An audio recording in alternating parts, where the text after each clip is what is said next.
broken dreams, but Nora's here, tearing apart at the seams. Raised in the cold, found truth on the screen. Therapy sessions where the pain's unseen. Healing from the past with stories that sting. Oh no, Nora, let that freedom ring. Hello, everybody. Happy Friday, and welcome back to the Garage. I'm your host, Nora Ames, and this is Razed in Scientology. Thank you so much for being here. I'm queer. Get used to it. Thank you guys for tuning in right now. I know it's a holiday, and everybody is so excited to get in on the shopping-orama. Guys, I also have a sale on my website. Please love me. Yeah, you can go to razedinscientology.com. I'll show you right now. R-A-Z-E-D in Scientology. There it is. Check it out, guys. Everything's on sale. Look at this stuff. It's adorbs. Look, guys, I made, thank you, Dan, Walks LA. Here's your Mary Coltmas ugly sweater. Go get it. You can also get the mug. This is a Mary Coltmas mug. That's a silly picture to have. You can't see it. I'll change that. There's also an apron. Okay. And there's a candle. There's a t-shirt. You can get the correct hoodie, which seems to be our best seller so far. There's a correct sticker. The Raised in Scientology embroidered hoodie, the shirt, the correct shirt, the beanie, the hat, just a regular old sauce mug, and, you know, a little flashy sticker there. Show your support for the channel. Anyway, guys, check it out. Everything is 15% off. Get in there while you can. The sale's going to go through Monday, and then it's back to the regular outrageous prices on my website. All right. Who makes my items? This is from, I set up my sites with Fourth Wall, Vernon. So Fourth Wall is the source. And then I pick, oh my goodness, how did that get so big? There we go.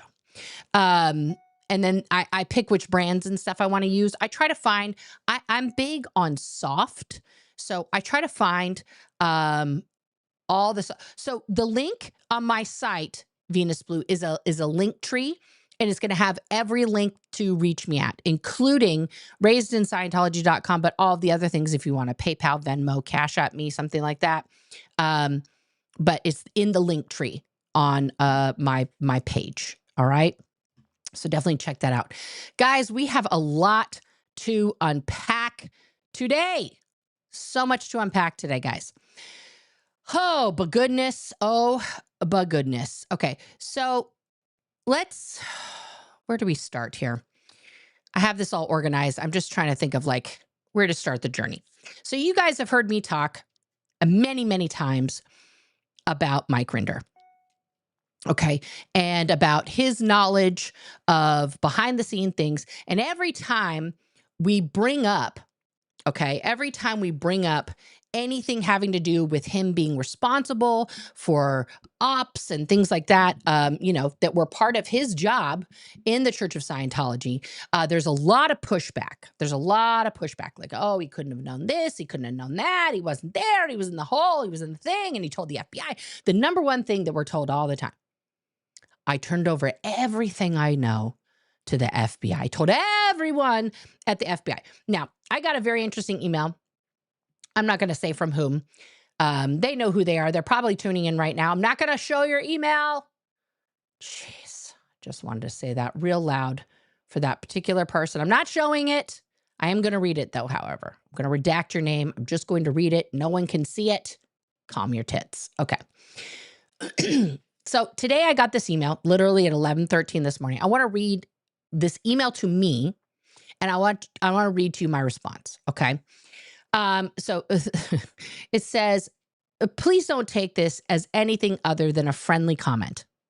Whenever someone starts something like that, you already know it's not going to be totally friendly through the whole thing. But this was actually, listen, I take critique and you know, like, let's have a discussion about it. Okay. When you report that Mike Rinder has turned over OSA documents to the FBI, and then you accuse him of withholding information and not properly decoding the documents for them, please keep the following in mind. When I was interviewed by the FBI at Mike's invitation, there was no doubt the field agents in charge of the Scientology investigation had a very good grasp of what the docs meant. I was really surprised at their level of understanding of Scientology.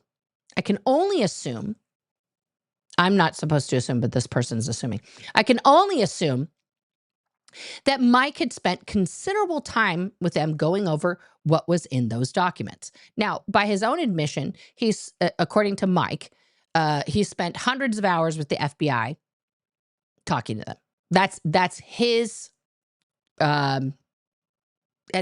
version of the story. I have no evidence to the contrary because I don't have, access to FBI interview records or anything like that. So I'm going to take him at his word that he spent those estimated hundreds of hours doing that. I can, okay. My assumption is further backed up, evidence here, by the fact that it was Mike who went to Texas to brief Debbie Cook's attorney when Miscavige attempted to sue her. Mike's prep work with the attorneys resulted in a thunderous defeat for Scientology and their unwillingness to sue anyone since. You have Mike to thank for that. Now, I take full contention with that, and I go over that in my response, so I'm not going to give you my whole side of the story on that. Suggesting he did something like drop a thumb drive in the FBI mail slot and run away could wind you up looking really stupid. Well, I never said that. But okay. That's a good visual though. For the sake of making my point, let's say there's an FBI raid, and at the press conference, the FBI spokesperson gives a big thank you to Mike Rinder for all his help with the investigation. Okay. Am I going to be mad about that? No. You're going to look like an idiot. Will I? Will I look like an idiot? I don't think so. My point is that at some point, the truth is going to come out. In my lifetime, I don't know, that Mike played an extremely important role in assisting the FBI. I beg to differ. Just because he didn't stream about it doesn't mean fuckola beyond the fact that his not doing so provides you with the basis for content in which you can fictionalize the situation and label it as fact. Yes, I do have an opportunity to say what I believe is happening because nothing's happening. And also, Mike doesn't fill the void himself by just saying the things that he knows in a stream or not in a stream. I don't really care if he, decides to do it on YouTube or he writes it on his blog. But in my personal opinion, Mike not saying these things out loud is preventing hundreds, if not thousands of people that are survivors of Scientology from starting their healing journey, from continuing their healing journey, from even realizing they're on a healing journey. Because Mike was in charge of a lot of, really bad shit. Anyone involved in an ongoing investigation against Scientology would be foolish to use what they know to manufacture content for social media. I also vehemently disagree. I disagree. Because this isn't just social media here. This is where undercover Scientologists come to find out what the fuck is really real with Scientology and start their escape journey out. That's number one. Number two, this is also Hi OSA, where all of OSA watches to know what the fuck we know. And they should be afraid of us.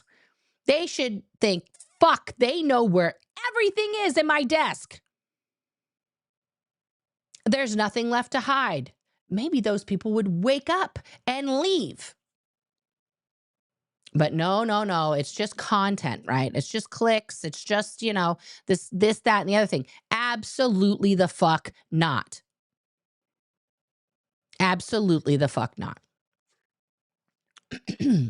Beyond the practicality of Mike not speaking about this on YouTube, there's the fact that none of us are obligated to answer unfounded claims or rumor mongering. I also beg to differ. Mike has the absolute responsibility as the former head of the Office of Special Affairs to answer everyone's questions, especially the people that he ran ops on, especially those people. Sorry, when you're an unindicted criminal and you're trying to show that you're clean and you're a good person now, you fucking answer all the questions, period. You don't got no more secrets. You don't got that luxury. You're not in the cult anymore. You claim to want to help people outside of the cult. You claim to want to help people escape. Cough it up. Tell your shit. Tell those secrets. You don't get any more secrets. That's not for you. Sorry. You don't get that. As for your often asked question as to why nothing has happened with the FBI, here we go. Ready? That has one word answer: Waco. Are we always, is that like, this is the only answer? They're not going to raid a compound because the FBI fucked it up and a bunch of people got killed in Waco, Texas? Okay. Yeah, the Branch Davidians fuck shit up. And the FBI got a shitty reputation after that. However, you're also confirming a lot of the things that I said about all these places being heavily armed. Like, they shouldn't be allowed to do that. No other religion needs that. Okay? But you're kind of proving my point. The last time the FBI went after a religion, it went very badly. Yeah, we all know. But more importantly, most of the crimes former Scientologists have reported to the FBI are not federal crimes. Sexual abuse is not a federal matter unless it involves trafficking across state lines, which sometimes it does. In the case of Scientology, yes. Many Scientology's financial crimes are federal matters. Wire fraud, bank fraud are federal. Yeah. Why don't the white collar guys just go in there and get them then for that? And identity theft and all this other fucking white collar bullshit they're doing. Never mind the crimes on children. We're going to set that aside. Nobody cares. But there are white collar crimes they could go get them for. That's in the FBI's jurisdiction. They still haven't done it. And yet, while I hear you and others make reference to the FBI's lack of action, I don't see you guys reporting much on the crimes that are actually federal matters. I don't know what part of my show you're not watching, but we're talking about all of the crimes. And the person who knows where the criming happened, with who, where, why, how much, is Mike Rinder.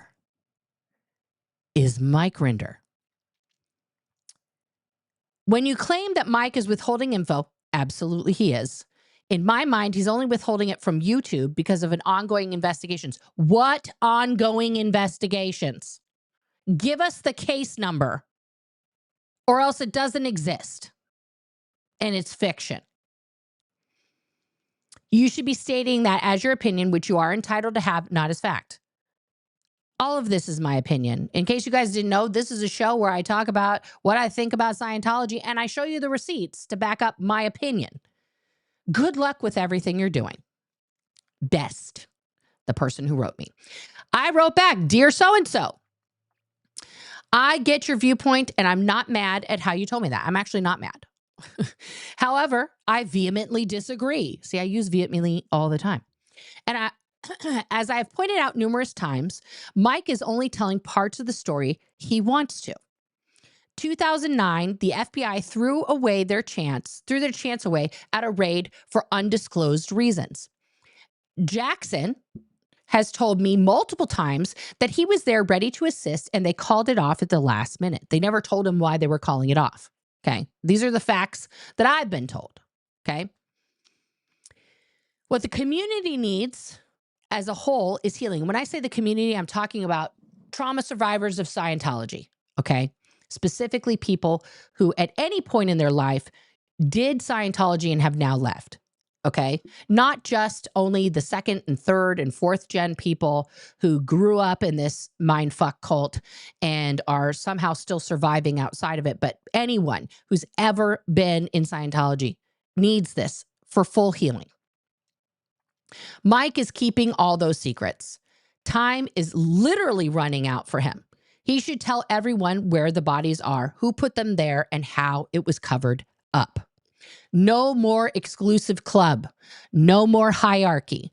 The truth needs to be known by everyone who has been hurt by these actions, not just a select few.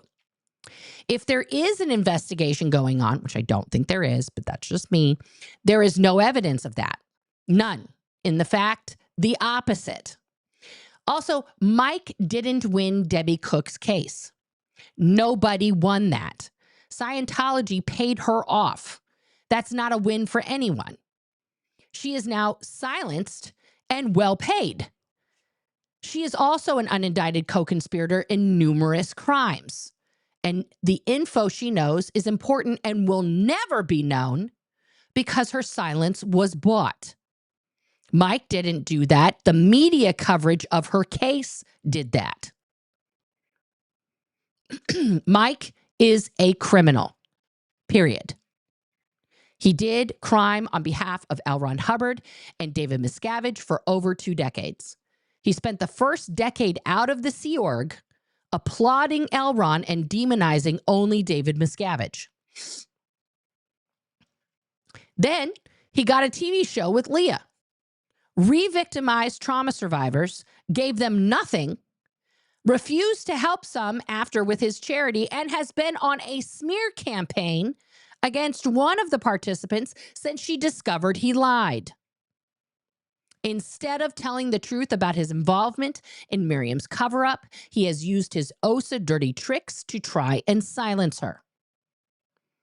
He won an Emmy and got paid millions for that exploitation. And still, he won't tell the survivors the truth. Even now, when he has nothing to lose, if he wants to be crowned the hero you seem to see him as, that will never happen as long as he perpetuates these lies. That is what I had to say about that. So let's dive into this a little bit further. Let's talk about a few things Mike has said himself, okay? Let's go back here to his post that I went over the other day, okay? And he says, however, if anyone in a position to take meaningful action against this criminal organization is interested, please feel free to contact Leah or me. These documents, okay? These documents, these are the OSA documents. These are the Mike's thumb drive. These documents were provided to the FBI decades ago, yet they have failed to act. So we're gonna pass the buck. We're going to take, I have no responsibility for any of the acts I personally did, even though I tattled on myself to the FBI. They didn't do nothing, so it's really their problem. No, you still crimed. You're the criminal. You did crime, Michael. You did crime, okay? This is a documentary. I'm going to loosely use that word. This is a lot of old footage that a French channel put together, Endeavor, there you can see, to make a documentary about Scientology. Okay, they put this out 2 days ago. It's already got over 20,000 views. Okay, this is a lot of recycled stuff, but I want you to pay attention to Mike Rinder and Chris Shelton during this documentary, because also they interviewed Mike and Chris. As Sea Org members, you give everything to Scientology. Your family, your spouse, your children don't mean as much as Scientology does. In fact, they don't mean much of anything compared to Scientology. That is all facts. You, when you're in the Sea organization, even if you are married, your spouse takes a backseat. You rarely see them at night when you're going to bed and you're both already exhausted, so you don't even have time to like have a conversation with them. And back in the day when people had kids, you've heard the stories from Jenna, from Jamie Mustard, from Sterling, from, you know, all these, from Mike Brown, for Laura FM, from all these kids who, and Miriam, who all grew up in this feral, non-parented environment where they were expected to work from the time they could walk and talk. Okay. Members of the Sea Organization dedicate their entire existence to Scientology. This is not the uniform we wear. They got some weird, like, South American, or I think because this is made in France, perhaps this is like a French naval uniform.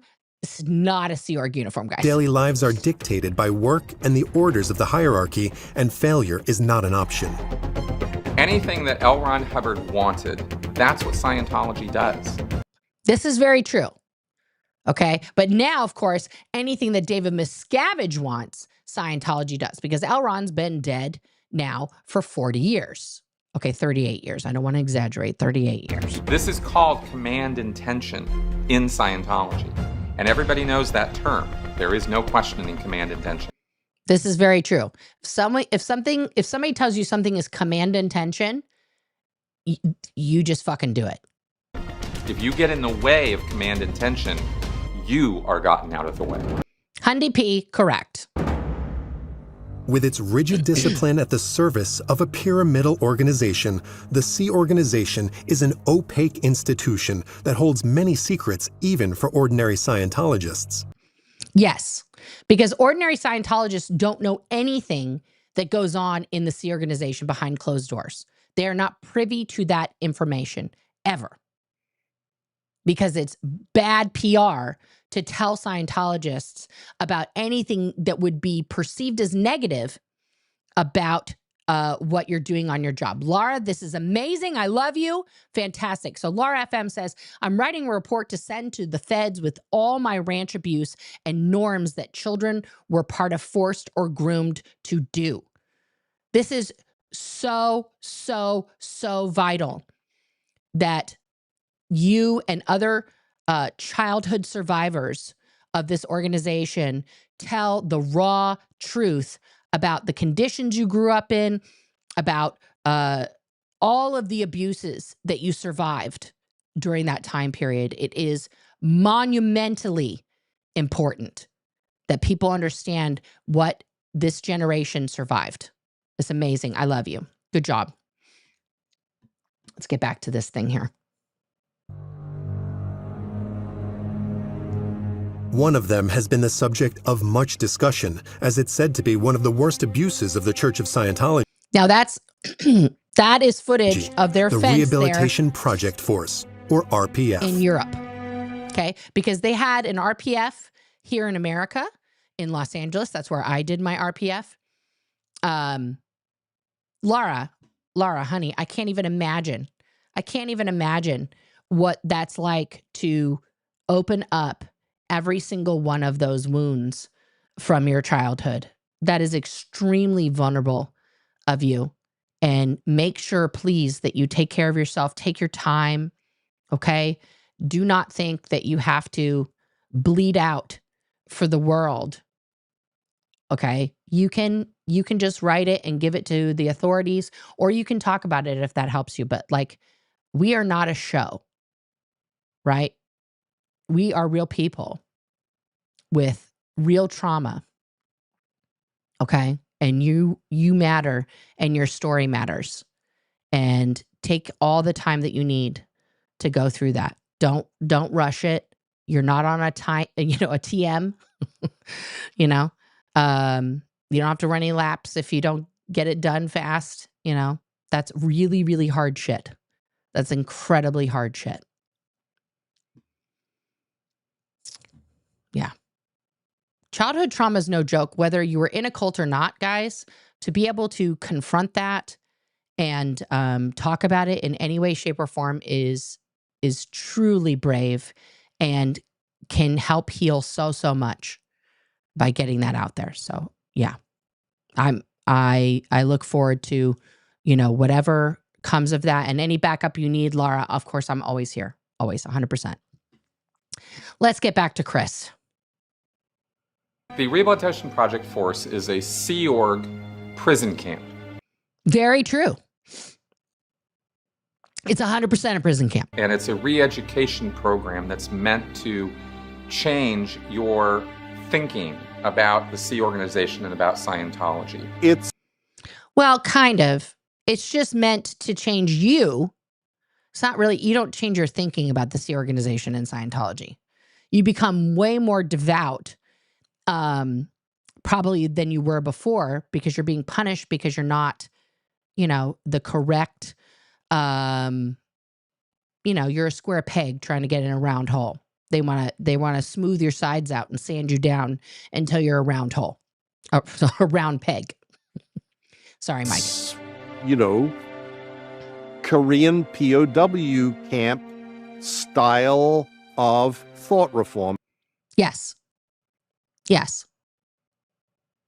People don't want to use the word concentration camp because that is specifically reserved, rightly so, for the victims of the genocide that occurred in, you know, Germany during World War II.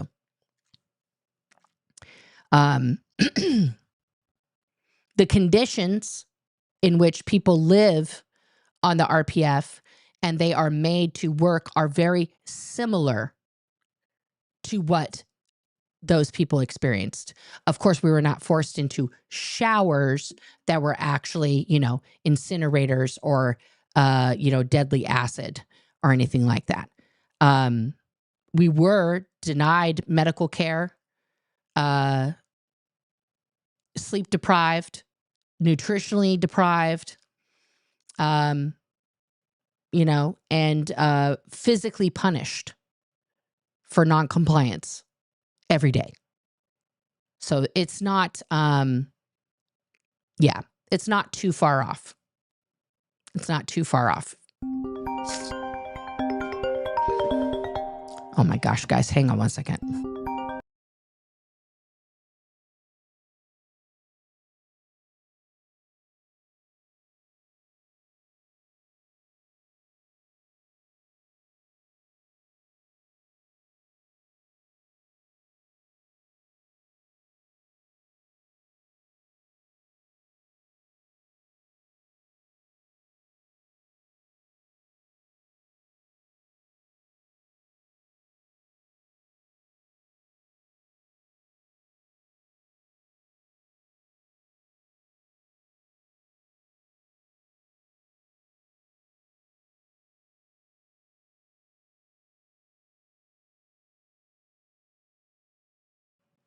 I'm back. Sorry, guys. I forgot to put on my focus, and my teen who's out trying to get chains for their car for the winter called. So I thought something was wrong. I thought something bad had happened. Nothing's bad.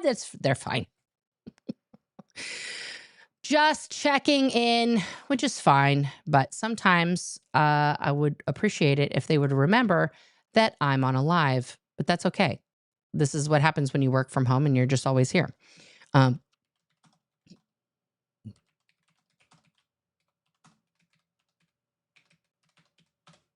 Okay. Yeah, let's get back to this film here. 1 second.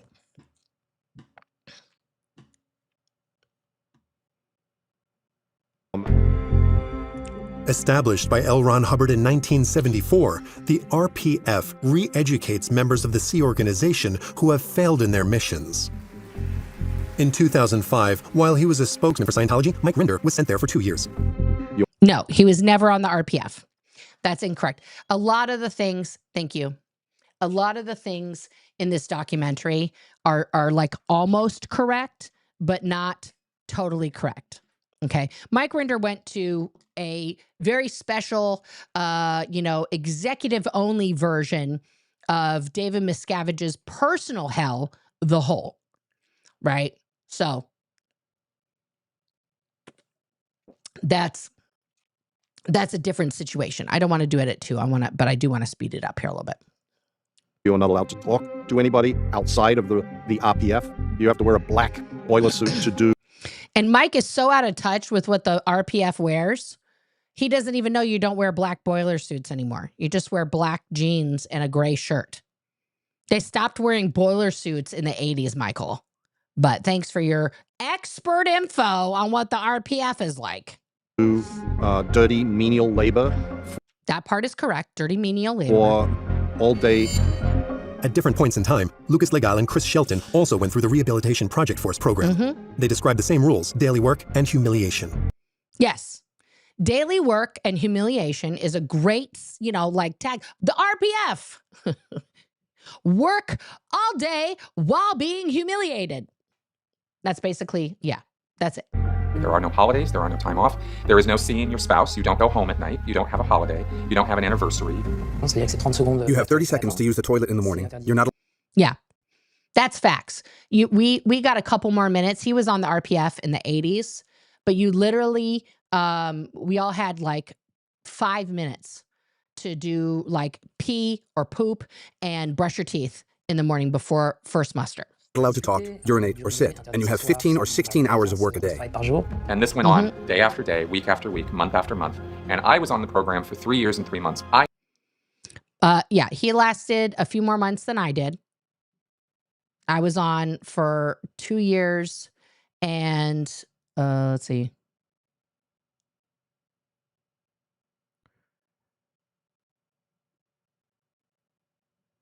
I can't do math. 2 years and 8 months. I knew people who were on the program for 10 years. Unbearable hours of physical labor imposed on people of Yeah, I knew people who had been on for 13 years, longer. all ages, with no regard for injury. I broke my finger. That's not that bad. I'm just kidding. That's awful. But like, compared to the injuries I saw when I was on the RPF, one guy almost lost his eye. Another guy, a molten piece of lead went through his fucking shoe, almost went all the way through his foot. He kept working. That's how programmed he was. Other people were pouring buckets of water on his foot while his shoe was literally on fire, and he kept welding because he didn't want to miss his target. And I was not allowed to go to the hospital for 24 hours. They just said the pain only existed in my head. Yeah, usually they just want to try to give you an assist or something. And I didn't need medical attention. Others describe alleged torture sessions attended by the head of Scientology himself. David Miscavige was quite fond of witnessing the torture of his own employees. I remember sessions where they'd leave you outside under the hot California sun for 3 to 4 hours at a time. Yeah, this guy was on the RPF at the Hemet base. So it's a very, and they discontinued that in 2000, late 2000. They sent all the RPFers from that base down to California because it was too gross. David didn't want to look at them anymore. Plus, he had put all the international executives into the hole to separate them from the regular RPF. And he didn't want anybody tattling that he had like every senior executive locked up. That would be real bad. People might have actually risen up and rioted knowing that all those people were illegally incarcerated in a dungeon-like atmosphere on that base. Then they'd lock you up, tie you to a chair underneath an air conditioner, and throw buckets of ice water in your face for 30 to 60 minutes. Yep. Their wits That's called overboarding because they didn't have a ship there to literally throw you off of into the sea. So they have to simulate what that would be like to be overboarded. In Los Angeles, they would put you in a garbage can, like a plastic garbage can, and all the other RPFers would come and pour ice water, buckets of ice water, onto your head while yelling things at you and telling you what a piece of shit you were. end. Some Scientologists decide to leave the organization before the end of the rehabilitation program. Lucas Legal, on the other hand, chose to complete the program before fleeing in 1982. A spectacular escape from the Scientology. Yeah, escaping from the RPF there would have been very monumentally impossible. So he had to finish so he could be a regular person again and get access to other areas that he wasn't allowed in. Headquarters in Hemet, California. I knew I had to leave. I made my escape plan. I looked for weak points in the 4-meter-high fence with spikes inside and out. Yeah. Scientology is the only religious organization that I know of that has a sentried fence with spikes that point inward at its own members. I took note of where the cameras were and I watched the rounds, because obviously there were guards doing rounds. On his 18th birthday, Lucas got up at 4 a.m. and pretended to go to the bathroom. I escaped in my boxers and a t-shirt. I found myself alone in the California desert at 4 a.m. with only a little money and my... Guys, I want to say something real quick here, okay? I brought up concentration camps, and now there's a big debate in the chat here. Let's all take a breath. The atrocity, I think we all are on the same page, okay? That the atrocity that occurred in Germany, the mass genocide of people in those camps, not just in Germany, but in various places in Europe, because they weren't just in Germany, okay, is probably the second largest genocide that's ever occurred on this planet, besides the genocide that happened here in America when our founders and the Pilgrims and all these other people came and mass slaughtered the native people here, which numbers have never been confirmed because they didn't keep a record of how many people they were killing. That's the difference between that and Germany. The Germans love ledger books. They documented everything. Okay. So let's all, I think we all agree here, A, that, you know, that happened. We're not Holocaust deniers here. B, that it is unthinkable and unconscionable what happened. And also, there are things that happen to people like myself on the RPF that are versions of things that were done to those people in those camps. Okay. Any type of human torture is torture. There's no like mild version of torture. There's no like, well, we haven't added the jalapenos, so it's okay. It's just, you know, it's just a little bit. Like, no. Okay. The same techniques that were employed during that genocide, okay, during the Holocaust, are the same exact psychological and some of the physical techniques that were used and are still used in Scientology on its Sea organization members as a form of punishment. Okay, so let's not argue about atrocities. We all agree on that, okay? There are many parallels to that. They are not the same, but they are very, very similar. Okay, it is not a resort. It is not a vacation. It is not, you know, a summer camp. All the things that Scientology says it is, okay? Let's finish this up because we're getting to a very important part here. Passport. I lived a few hours of terror because now that I was out, I didn't want to be caught.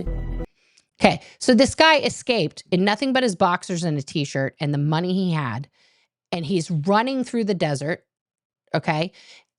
And what is the number one thing in his mind? Not getting caught. Not getting caught.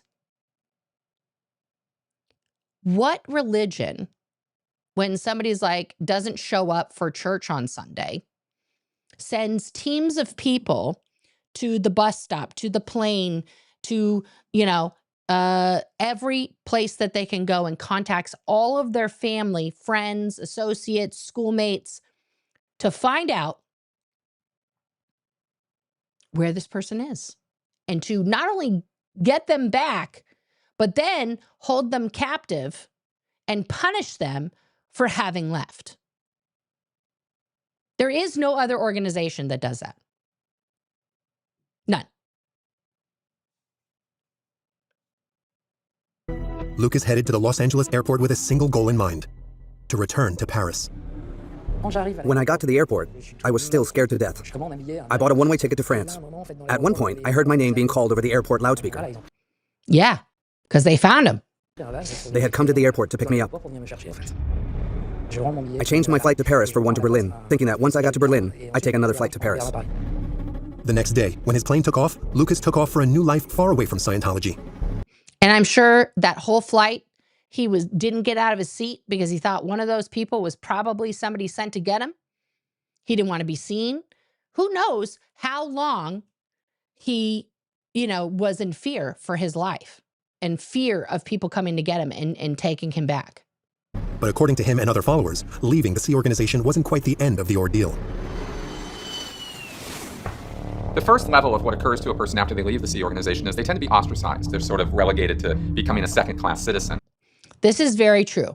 An ex-Sea Org member, there is a policy, and I'll have to find the policy, but the policy basically says that any former member of the Sea Org is a degraded being. That's from L. Ron Hubbard. Anybody who's ever left the Sea Org, you're automatically a degraded being. That's your new classification in life, and just deal with it. And so people who are ex-SO are avoided because you don't want to hang around degraded beings. Gross, right? But there is a policy on that. I'll find that later. When I escaped, I walked into a world of nothing. Nobody. I didn't. Look at Mike Rindo's Xenu eyes there. Look at his Scientology stare. That was considered good confront, guys.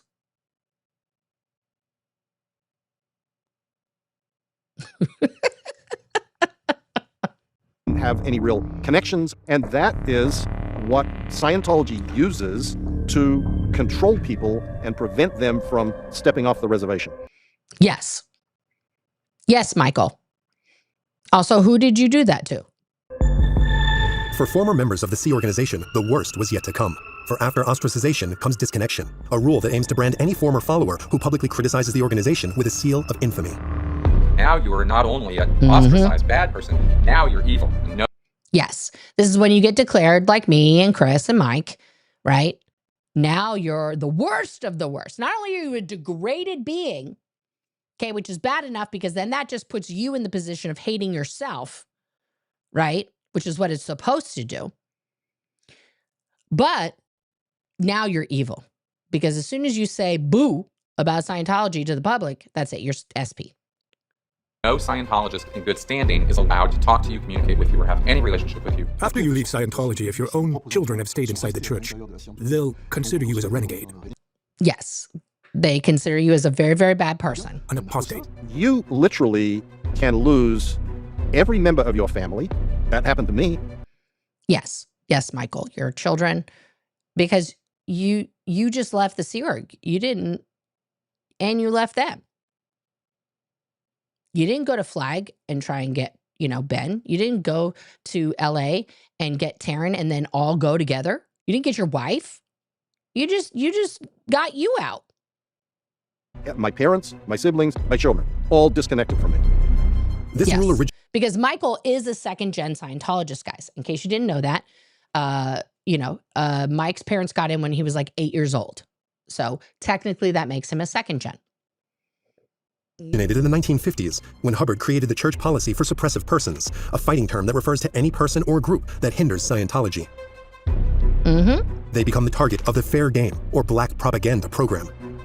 Yes. Fair game is real. I don't know how many documentaries are going to cover fair game before any authorities take this seriously. And you are now, as a suppressive person, subject to what's called fair game. Scientologists can stop you, harass you, sue you, attack you physically, do whatever they want. Sue you, harass you, attack you physically, do whatever they want. Okay, let's see what Mike has to say. You're fair game. This black propaganda is orchestrated by what some describe as one of the most shocking parts of the Sea Organization, the Office of Special Affairs. Yes, it is the most shocking part of the Sea Organization. Thank you, France. If former members of Scientology or if government agencies were to try to take action against Scientology, it would be the job of OSA to deal with that. And yes, Chris was never part of OSA, but Mike was. by deal with them, I mean get rid of them. Yes, by any means necessary. It's an absolutely abominable combination of the Holy Inquisition and the KGB. That is a great analogy of what OSA is. A combination of the Holy Inquisition and the KGB. That is perfect. It's a political police force that hunts down opponents of Scientology. To my knowledge, there are no other religious organizations that have developed anything like it. Look at Mike again here. Look at Michael. Here he is standing with all of the big time donors. Thanks for giving all this money, guys. Thanks, whales. Thanks for your money, whales. Did this lady get married here? This looks like a wedding dress. So weird. Mike Rinder is one of the few experts who knows the Office of Special... Look at that. Look at that face. That is not a happy face. I mean, I think he was happy for all that money that day. And he got to wear a fun suit and eat some good food because he was at an event. Affairs well.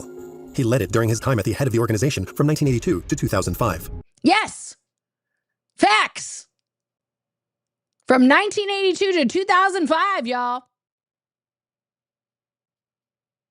That's a long time. My duties in the Office of Special Affairs were That's what Mike looks like most of the time. the eradication of attackers through payoff, through legal cases, through intimidation. Whatever means necessary to accomplish that end remains the modus operandi of the Office of Special Affairs of Scientology to this day. There he is at the podium, looking smug as hell. But guys, let's go back to what he just said because it's real important. Let's go back. My duties in the Office of Special Affairs were the eradication of attackers through payoff, through legal cases, through intimidation. Whatever means necessary to accomplish that end remains the modus operandi of the Office of Special Affairs of Scientology to this day. So, I'm going to play that one more time because Mike is telling you in his words, for once, some of the things that he would do. Not specifics. These are what Scientology would call generalities. Okay, but let's hear that one more time. Let's go back one more time. His time at the head of the organization from 1982 to 2005. My duties in the Office of Special Affairs were the eradication of attackers. The eradication of attackers through payoff, through legal cases. Through payoff, okay? Cheddar, cheddar, cheddar, cheddar. Through legal cases, lots of suing. And also, the person who wrote me that email this morning, you are incorrect. They are still coming after people speaking out. Look at DOA. Look at Henri. Look at Danny. They're still coming for people and trying to take them out with Kendrick Moxon at the helm and trying to stop people speaking out about Scientology. Okay? Through intimidation. Through intimidation. Through intimidation. Whatever means necessary. Whatever means necessary. To accomplish that end remains the modus operandi of the Office of Special Affairs of Scientology to this day. Just look at, he's not upset. He looks, there he looks happy about the crimes he's criming. And here he just looks like, well, that's just what happened. That's what we did. That's what I did. Boop. It's a secret modus operandi that Mike Rinder didn't forget when he left Scientology. This knowledge makes him one of the greatest threats to the church.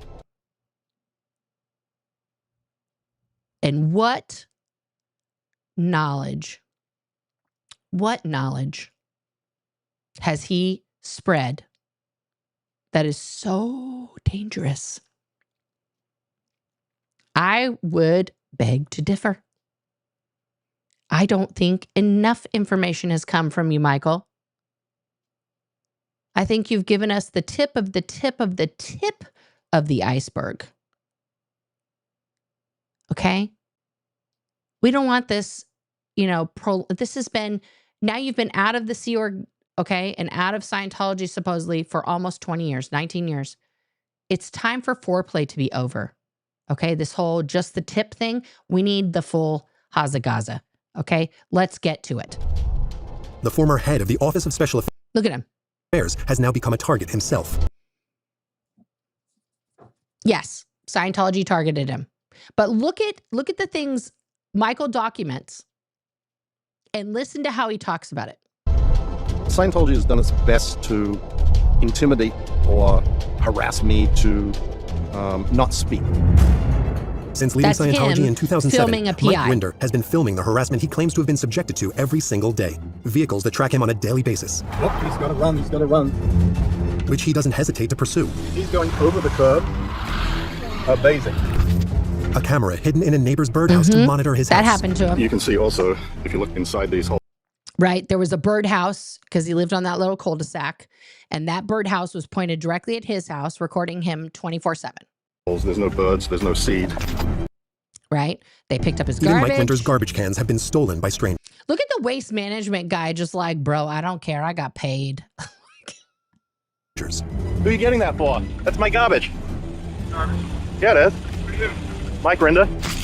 And to increase the pressure, Scientology sends private detectives I mean, if people were coming to collect my garbage, I would just dump every single one of my dog's poop bags out. And then I would stomp the shit out of my garbage bag. So there's just literal shit all over everything. Like, have some fun with it at least. paid up to $10,000 a week. You don't know who I am? I love how they bring the fancy pants camera from Gold. Like, it's not obvious that that's a Scientology dude filming him. It's so ridiculous. Private investigator, and I'm investigating you on your actions against the Church of Scientology. I love that they beeped this guy's name out. He said he was a private investigator. Just show his face and say his name. But also, you as an accomplice do mortgage fraud. When they can't find They try to pin Mike with mortgage fraud. I don't even know what that was about. anything else, the Church of Scientology uses its ultimate weapon, family. Its ultimate weapon, family. The primary means of Now I want to say something though about this. This is not Scientology's ultimate weapon. That is not by far. They're going to say disconnection is the worst thing that can happen to people. My broken ribs and my herniated discs in my back and my CPTSD would beg to differ. harassment is by putting out internet sites, using my daughter in particular. As the daughter of Mike Rinder, I felt like This is so ridiculous too. This is on a public site. Why are we blurring her face, France? She consented to being on the internet. It's okay.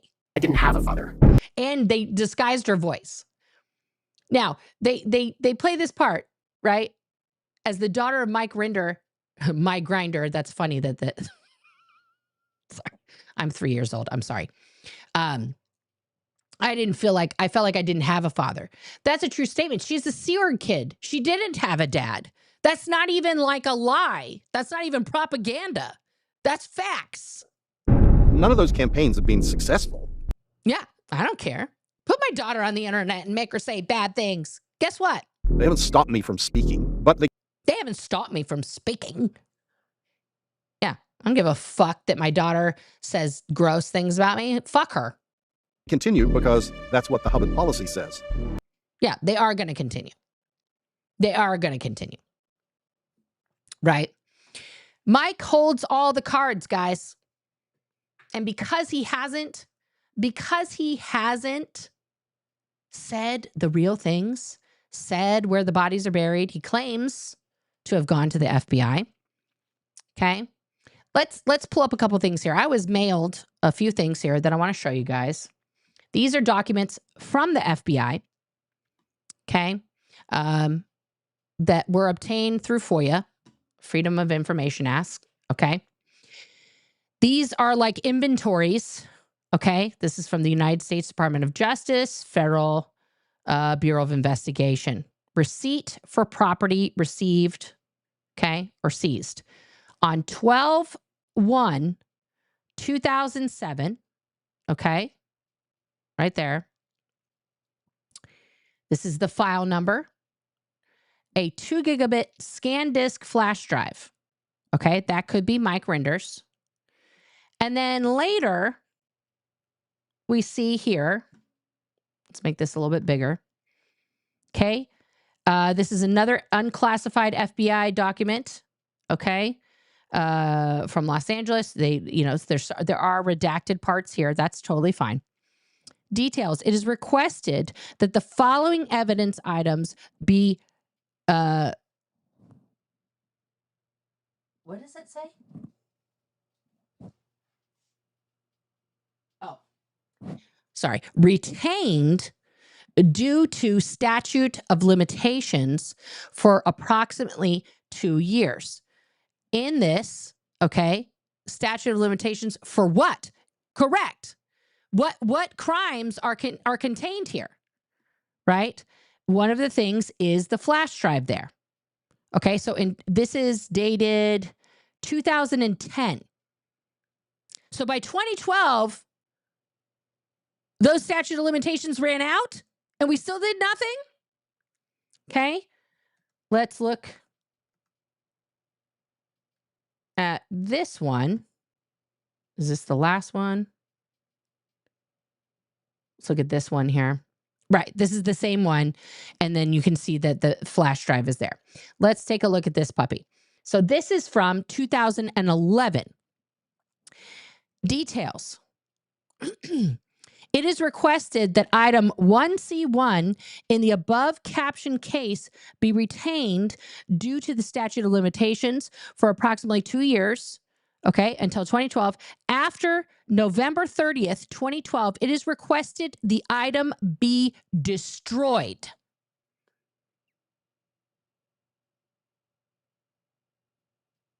So that flash drive that Michael claims he gave to the FBI that has everything on it, all of his criming, has been destroyed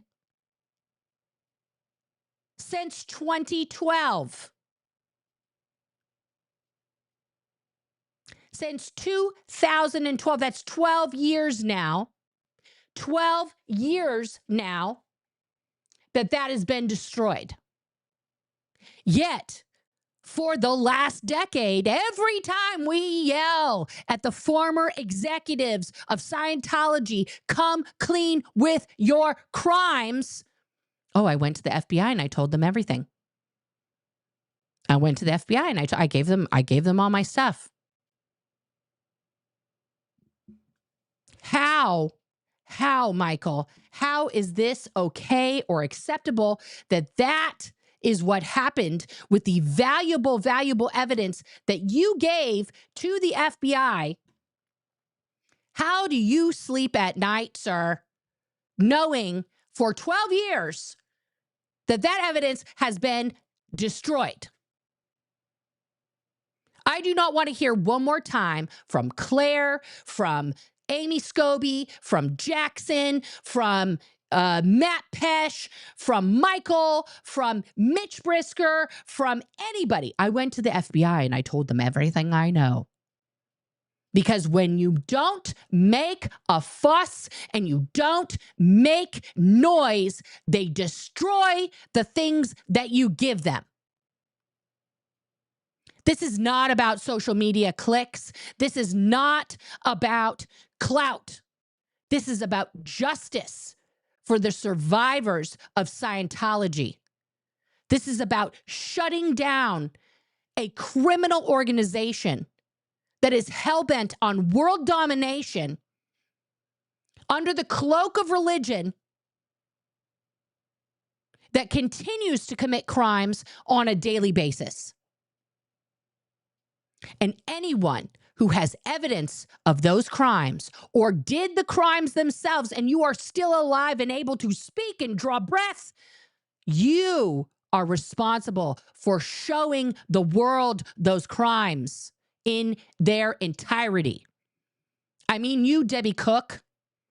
I mean you, Marty Rathbun, and Amy and Matt and Claire and Michael and Hansley Stolly hiding out there in, fucking Georgia.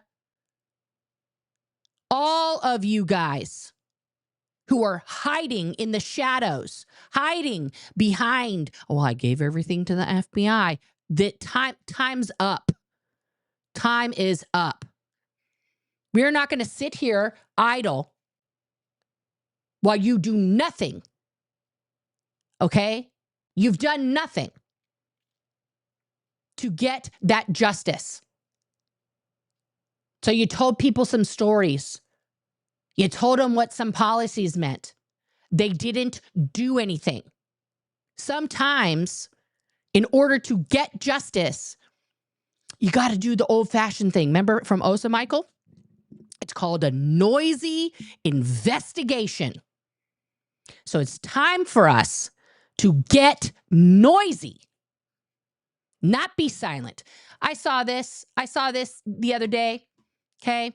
I saw this little message from Michael, okay? This little happy Thanksgiving. I'm here with my family of choice. First of all, don't fucking usurp gay shit, okay, Mike? You put enough gay people into that fucking RPF and ran them out of town with your OSA shit. You don't get to claim gay words, my friend. You're not part of the rainbow tribe. You can't sit with me. Okay?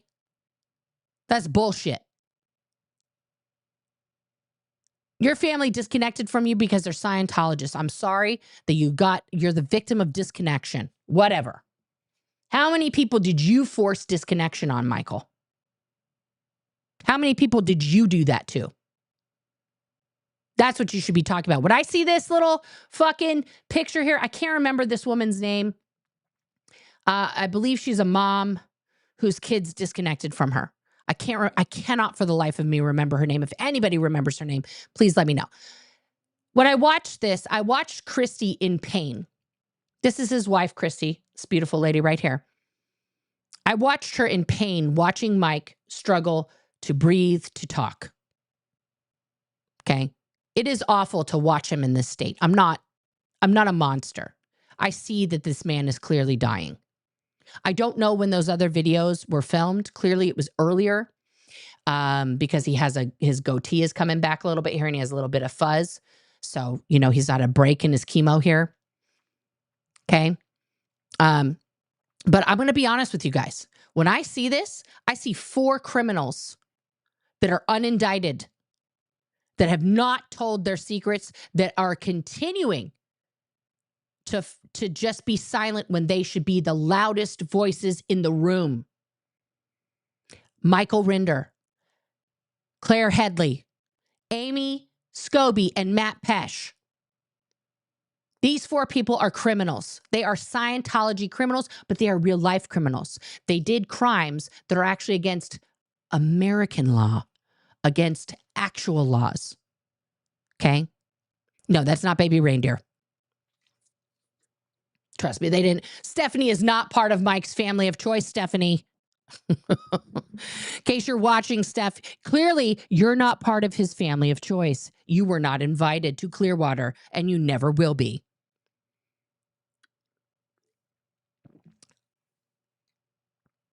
That is what I see when I see this.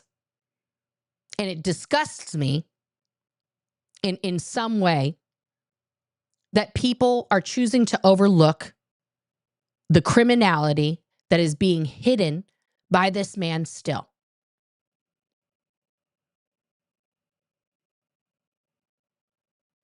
If he wanted to take down Scientology all those years ago when he left, he could have pulled a Julian Assange. He could have leaked everything online, just like, I can't remember the woman's name, but she leaked the OT3. She leaked the OT documents online. He could have put everything out there for everyone in the world to see and know. But he didn't. No. He hid it. He talks about it as if he wasn't there. He wasn't in the room. He doesn't know. He couldn't know. Nobody knew. Everything's compartmentalized. He is CC'd, carbon copied on the reports. When something is a legal matter in Scientology, no matter who you write to about it in your organization, okay, even all the way up to your commanding officer, you must carbon copy OSA. That is a requirement. That is not a suggestion. That is not a maybe. We'll see. Every single time, if you were reporting on something that could have a legal consequence for the Church of Scientology or an individual member of the Church of Scientology, you must inform OSA. Period. Mike has read reports about every single crime that happened between 1982 and 2005. I have no doubt about that. Now, did he personally do the things to all the people? Of course not. He's only one person. However, asterisk, he was running the organization, the international branch of the organization that was in charge of every single OSA operative on planet Earth. And he oversaw every program to full completion. That could be him running it personally and getting the compliance reports of every action that those operatives did against their targets, or it could be him finding out from his various deputies and underlings the progress on all these operations, successes, etc., on a daily and weekly basis. Please don't make a mistake here. This man is a criminal. He's going to die a criminal.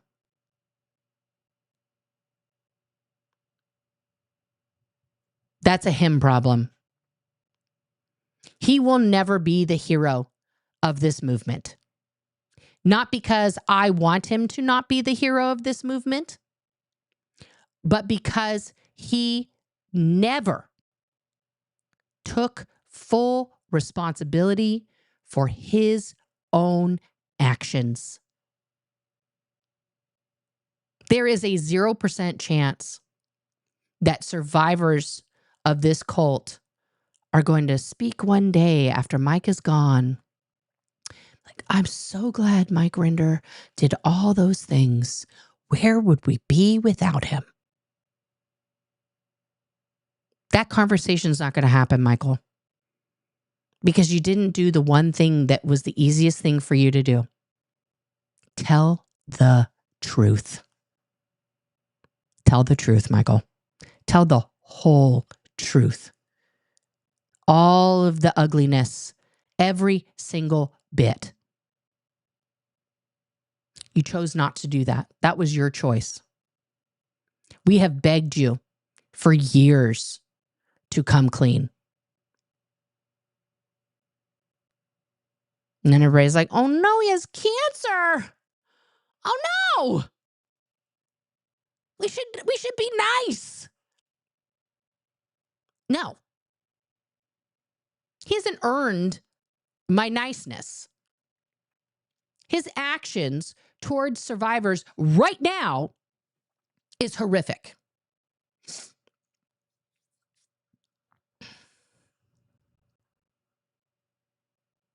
It'd be a different tune, y'all. I wouldn't have done any of these videos. I'll be honest with you. I would have nothing bad to say about Michael Rinder if he'd come out of Scientology and said, guys, I'm going to write down even his book doesn't cover it, y'all. He doesn't cover all this shit in his book. Okay? If he had written his book and it was a true confession, just fucking confessed all the shit, just wrote it down, or just publish the thumb drive, Michael. You still have a copy. The FBI destroyed theirs, but you still have it. There's a few other people that have it that are gatekeeping it for whatever reason, and you should publish it. I think you should publish it.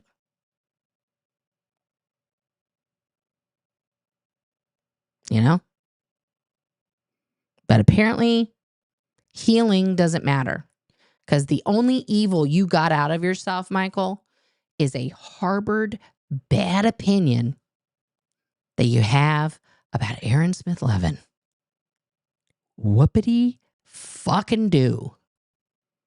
Like, take a number, Mike. You think Aaron's an asshole? Take a fucking number, okay? I'm sure there's thousands of people out there that think I'm a fucking asshole too. Who cares? Everyone's entitled to their opinion of people. What we want from you, Michael, are the facts of what you did. Okay? And this evidence that I just showed you guys suggests that that particular thumb drive that is the be-all, end-all that Michael gave to the FBI has been destroyed. And no action came of that. None. So the only thing left to do, Michael, is for you to tell the truth. Or at least, the very least, release it after you die or something. That's the least you could do. Okay? The bare minimum. But I don't want to hear one more time from one more person that they went to the FBI and they told them everything. If you go to any government agency, guys, and you give them incriminating evidence, and you don't see any action from that said government agency that should be taking action based on evidence that you've given them, you need to do something real, real important. Okay? I learned this in basketball. Okay? When you shoot your shot, and we see this in the NBA all the time, it drives me fucking nuts. When you shoot your shot, you don't turn around and walk away and be like, well, I shot the basketball. Done here, guys. Wrap up the game. I shot the basketball. No. You follow your shot because sometimes you miss. Even Steph Curry misses sometimes. Okay? And then if you miss because you followed your shot, you can do what? For all you non-basketball people out there, you get the rebound. That's when the ball bounces off of the hoop or the backboard and you snatch it back. And then what does that give you? It gives you another opportunity to score because you have what? Possession of the ball. If you just shoot your shot and you walk away with your back turned to the hoop and say, well, I shot it. It's up to the hoop now. That is not only lazy and stupid, in my opinion, that is irresponsible.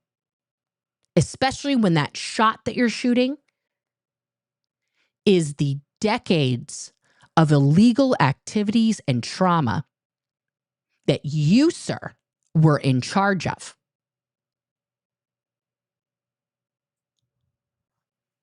Your job is to follow that shot, get that rebound, fucking box everybody out, and slam dunk that shit.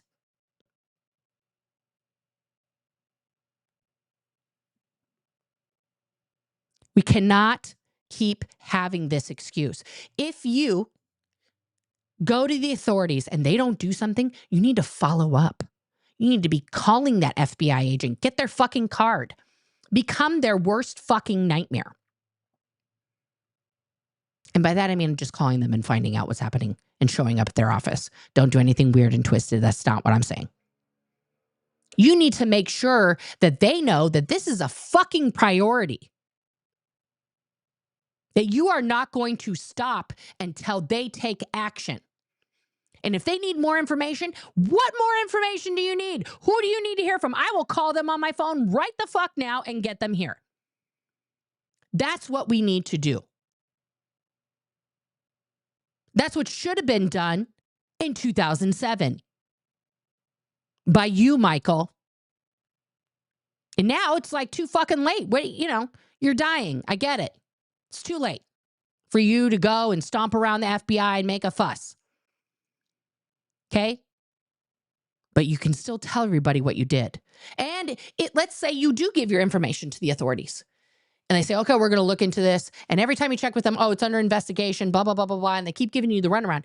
You just tell them simply, like, here's the situation. I want to see action or I'm going public with my information. Your investigation be damned because you're not doing anything. Now, they will either tell you, well, if you do that, you're going to mess up the whole investigation. And you say, okay, well, then I want to see your investigation. Get some fucking results. Because I've been waiting for justice now for decades. We've been talking to the media. We've been talking online. I'm done talking. I'm done sitting on my ass. And then go public with all your shit. Because the one thing that Scientology cannot stand, that will not abide, is people learning their secrets. Debbie Cook is the prime example of that. What was happening in Debbie Cook's trial, guys? What was happening in this lawsuit where Scientology tried to sue Debbie Cook? Because she wrote a letter to every Scientologist that somehow she had, I think she had access to Flag's email database, and she sent this fucking email out. What she wrote this letter, which, by the way, I'm going to see if I have it in my email, because she wrote me. I don't know if I still have a copy of it or not. I probably don't, but we'll see.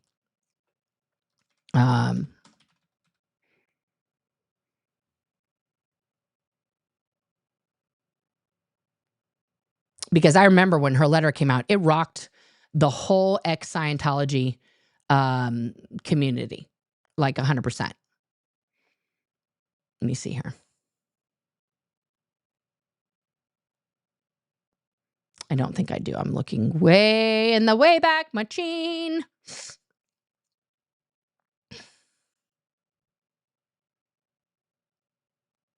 Nope, nope, nope.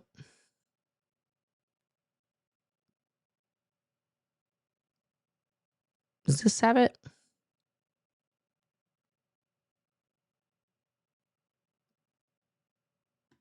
Let's see.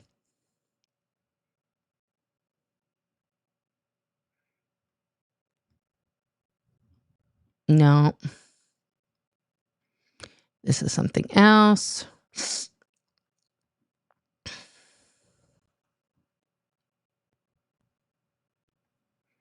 This is somebody who was having like a very long back and forth email exchange with somebody in Scientology. That's not it.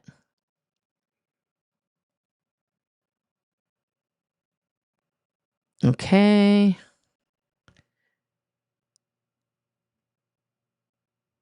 Yeah, that's something else.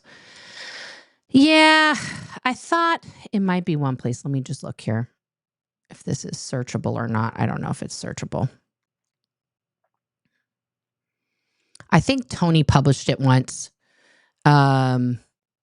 But I don't know. It's very hard to find anything on his blog. I'm going to be 100% honest about that.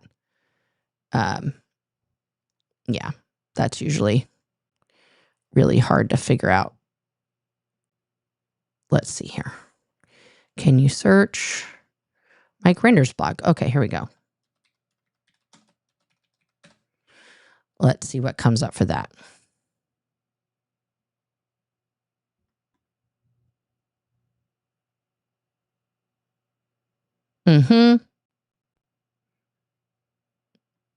Does he publish her letter?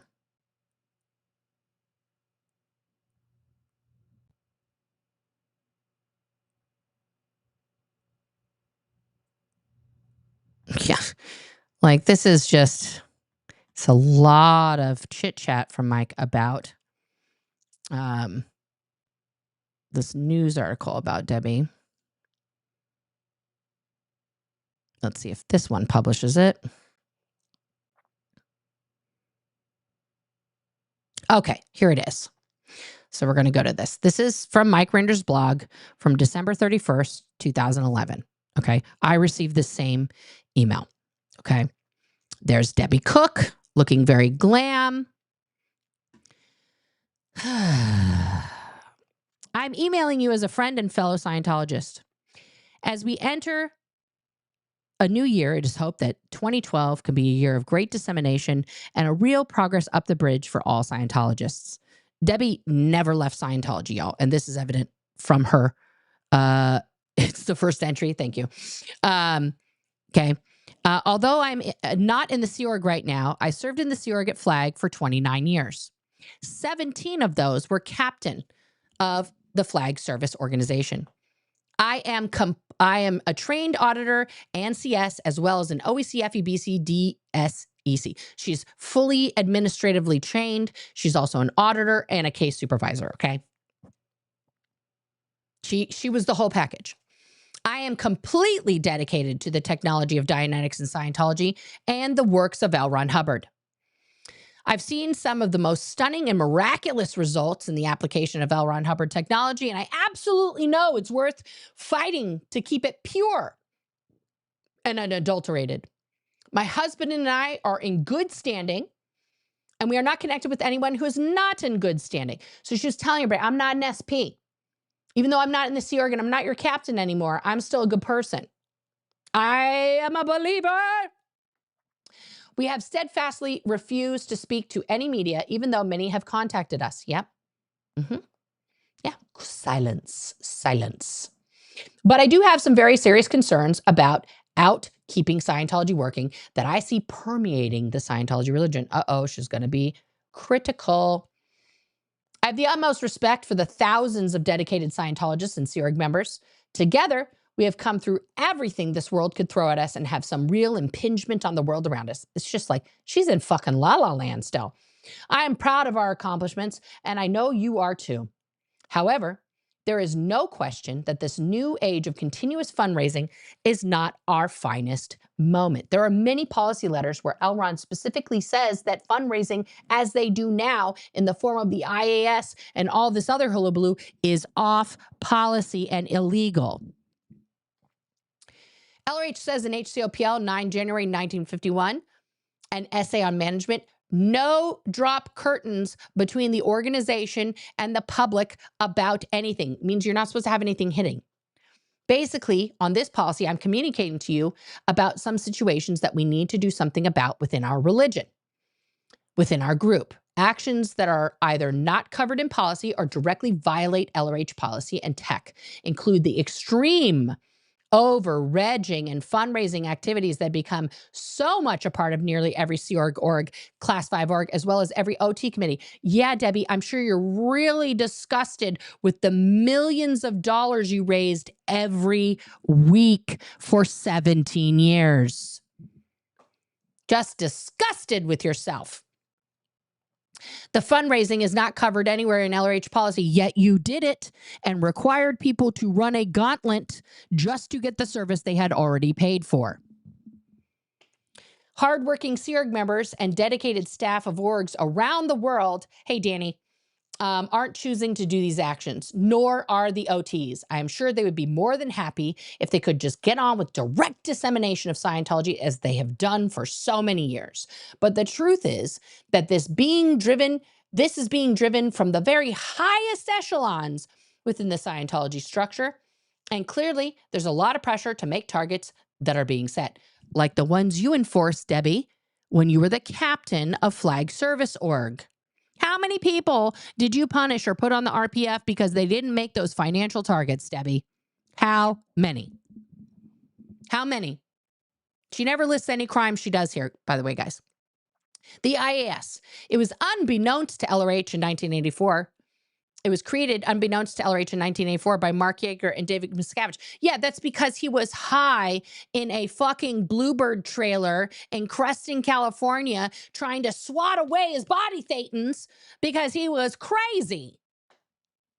This was supposed to be based on LRH policies on the subject of membership and the HASI, the Hubbard Association of Scientologists International. However, the IAS, International Association of Scientologists, is nothing like the membership system described by LRH, which has only 2 memberships and is covered in HCOPL 22 March 1965, current promotion and org program summary, membership rundown. It states there are 2 memberships, lifetime and yearly. That's it. LRH lists the international annual membership and gives its cost at £10 sterling or $30 US. He also lists a lifetime membership which is priced at 75 smackolas. There are no other memberships or statuses approved or known to LRH. Furthermore, membership monies are supposed to go directly to the org where the membership is signed up, and the money is used for dissemination by that org in that area.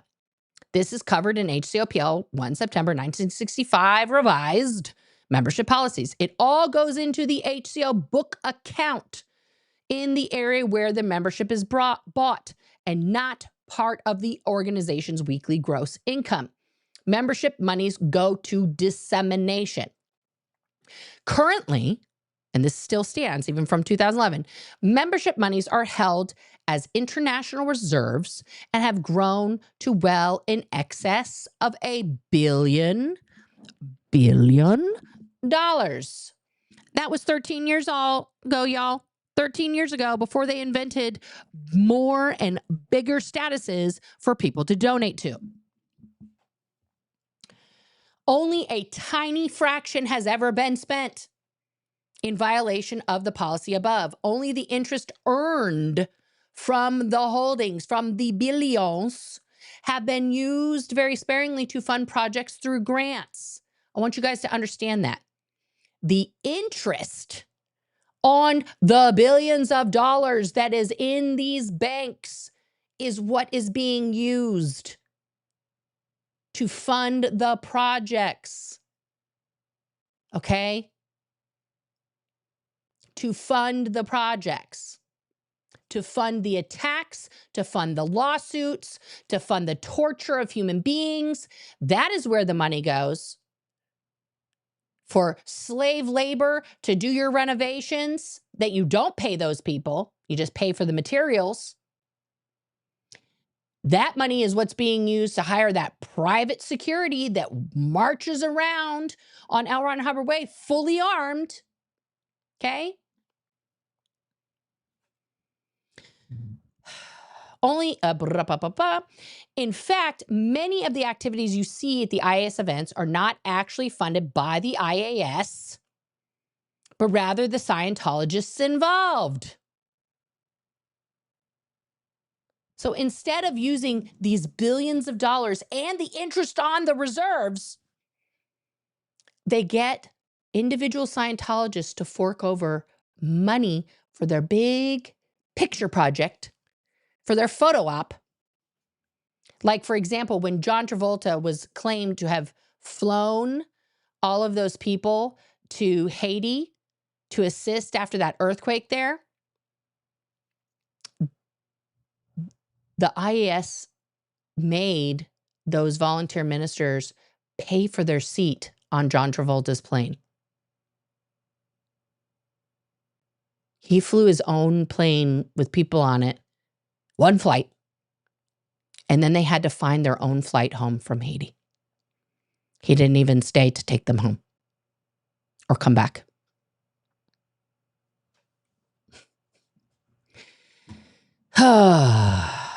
I think about it. How many ads disseminating Scientology, Dianetics, and any Scientology affiliated programs have you seen on TV, heard on the radio, seen in newspapers? I haven't seen one in the 4 years I've lived in San Antonio, Texas, the 7th largest city in the United States. How many have you seen? Now, immediately following these accusations, Scientology not only started putting ads in, distinct markets, started their Super Bowl campaign, and bought their own fucking media company so they could have their own station on television, just to prove Debbie Cook wrong.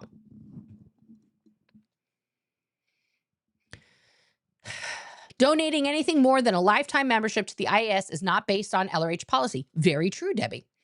The article, What Your Donations Buy, in The Auditor, which was like a little magazine, the Monthly Journal of Scientology, number 51, 1970, is clearly talking about how the church uses your donations for Dianetics and Scientology services.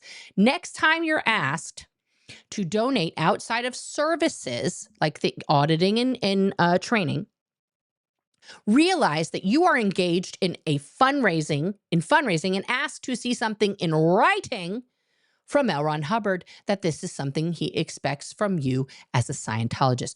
This whole thing, her attack on the IAS, was unprecedented. Okay? The fact that she's like calling the IAS out as a fraud without saying, it's a fraud, y'all. The emperor has no clothes. But she basically said that, right? New org buildings. Here we go, guys. All these ideal orgs. You know what we're talking about. LRH also never directed the purchase of opulent buildings or posh renovations or furnishings for every org. In fact, if you read HCOPL 12 March 1975, issue 2, The Ideal Org,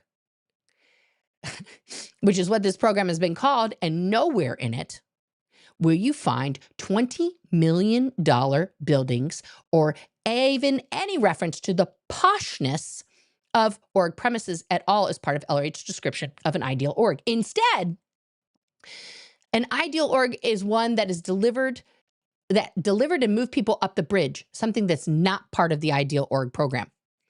LRH says in that policy letter, the ideal org would be clean and attractive enough not to repel its public. Okay? Just good enough. Just good enough. Right? I'm sorry, guys. Allergies. All right. That's all it says about the state of the building. As a result of this off-policy alteration, she's mad. She's mad, guys. This is Scientology mad.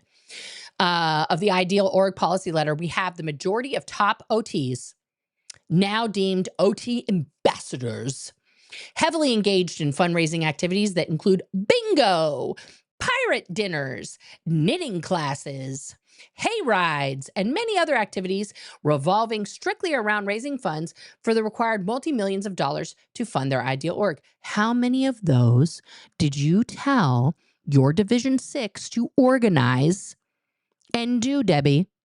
How many? How many did you reap the benefits of? I'll wait. You're never going to tell us. As part of this, people around every org are now asked to donate to their local ideal org instead for their own services or their own bridge. Yeah.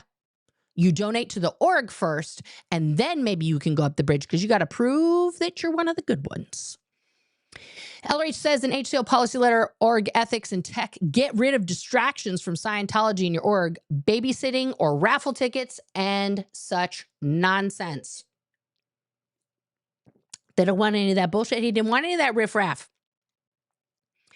Yet these distractions are rampant as they are being used as fundraisers to get money for the huge quotas being issued to fund the ideal org.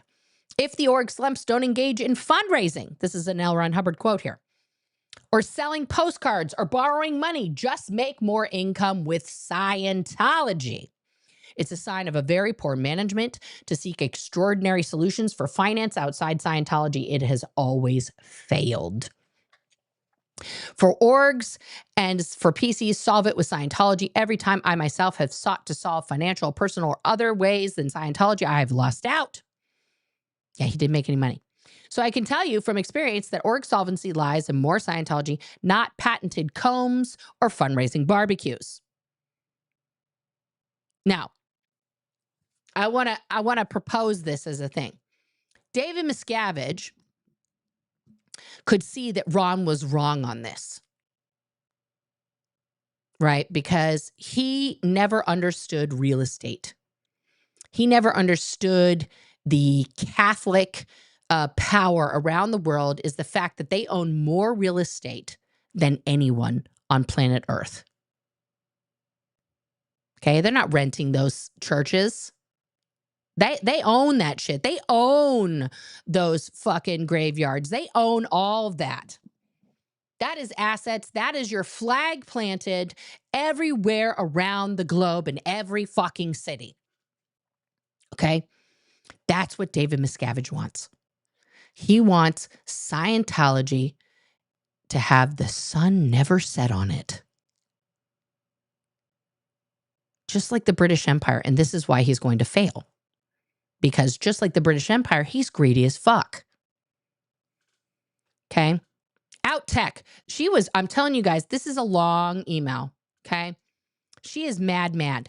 But you notice that everything she brings up here Okay. She has the receipts and she has the policy letter for, except for her own crimes. She's just pulling a Michael Render here and leaving herself out of all of this. Okay. Out tech, over the last few years, we have seen literally hundreds and hundreds of people who are validated as clear using the clear certainty rundown as developed by L. Ron Hubbard now being told, just kidding, you're not clear. Who told you that? That's out tech. That's out tech.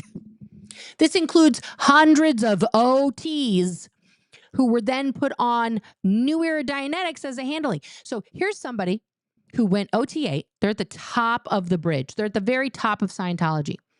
And then they're pulled into a little office with some lady they've never met before. Sir, yes, in a review of your folder, we found that 15 years ago when you did your clear certainty rundown, that was not standardly done and you're actually not even clear. So we have to start you over at clear. And then you're going to have to redo all of the OT levels once you actually attain the state of clear. And then, when you're done with that, we're just going to send you back to the very, very, very beginning. And you're going to do your PRF and the TRs and objectives. And then you're going to read all them basic books, and that's it. It's just a big circle. You just do it over and over. Number of times over equals certainty and results. Don't forget that. Don't forget that, honey. You're going to get that certainty and those results that you should have gotten. But, whoops-a-doodle, but don't tell anybody about that MOT levels. You still sign that whole NDA. Okay. Thank you so much. We'll take your check or credit card at the registrar. Okay. You're going to have to pay for that too. This is not free. Even though we fucked it up. You're right. But you still have to pay us to fix it. Okay, thank you so much.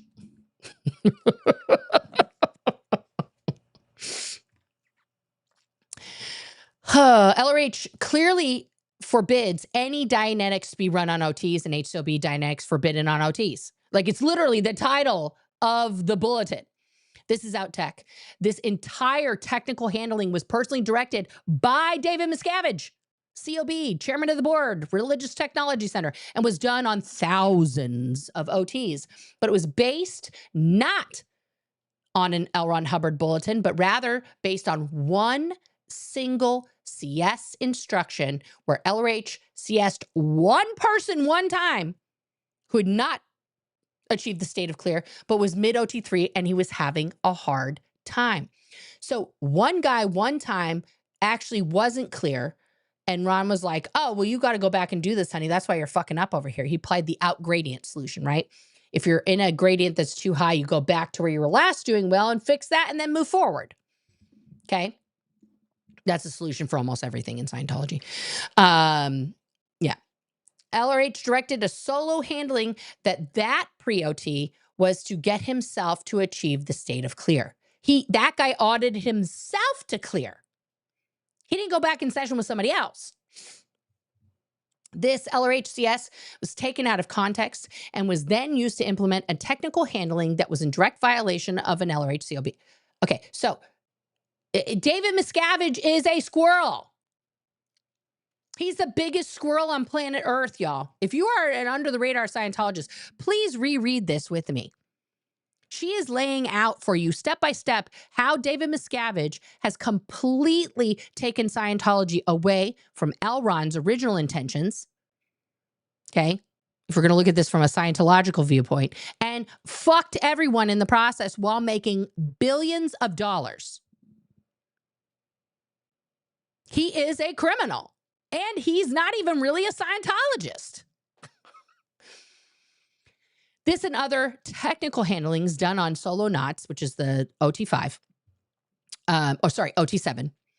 Auditors created great expense and hardship on those auditors around the world as they were made to do these handlings to continue the level. Then there are the fast grades at Flag that no other org has. How can it be that Flag has been delivering grades differently to the rest of the world for the last 3 years? Debbie, come on now. You think you left and everybody just started squirreling? Honey, you were doing the same bullshit. Come on. Whatever the problem is, the fact that having fast grades at Flag creates a hidden data line and is a high crime, this is all Scientology lingo for bad news, and the subject of an entire policy letter called Tech D Grades, which LRH placed at the start of every Scientology course. That's right. First you read Keeping Scientology Working, and then you read Technical D Grades, every course. That's how important he thought those things were.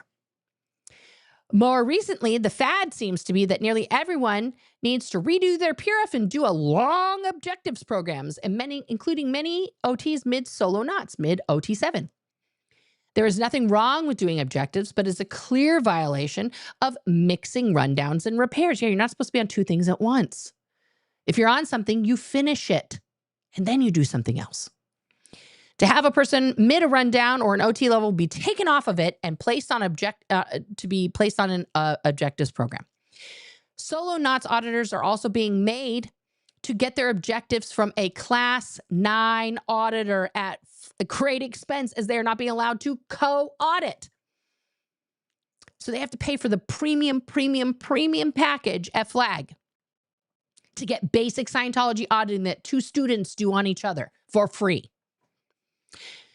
OT7 auditors are also being made to get their, but I already read that. Flag has many millions of dollars on the above listed out tech handlings.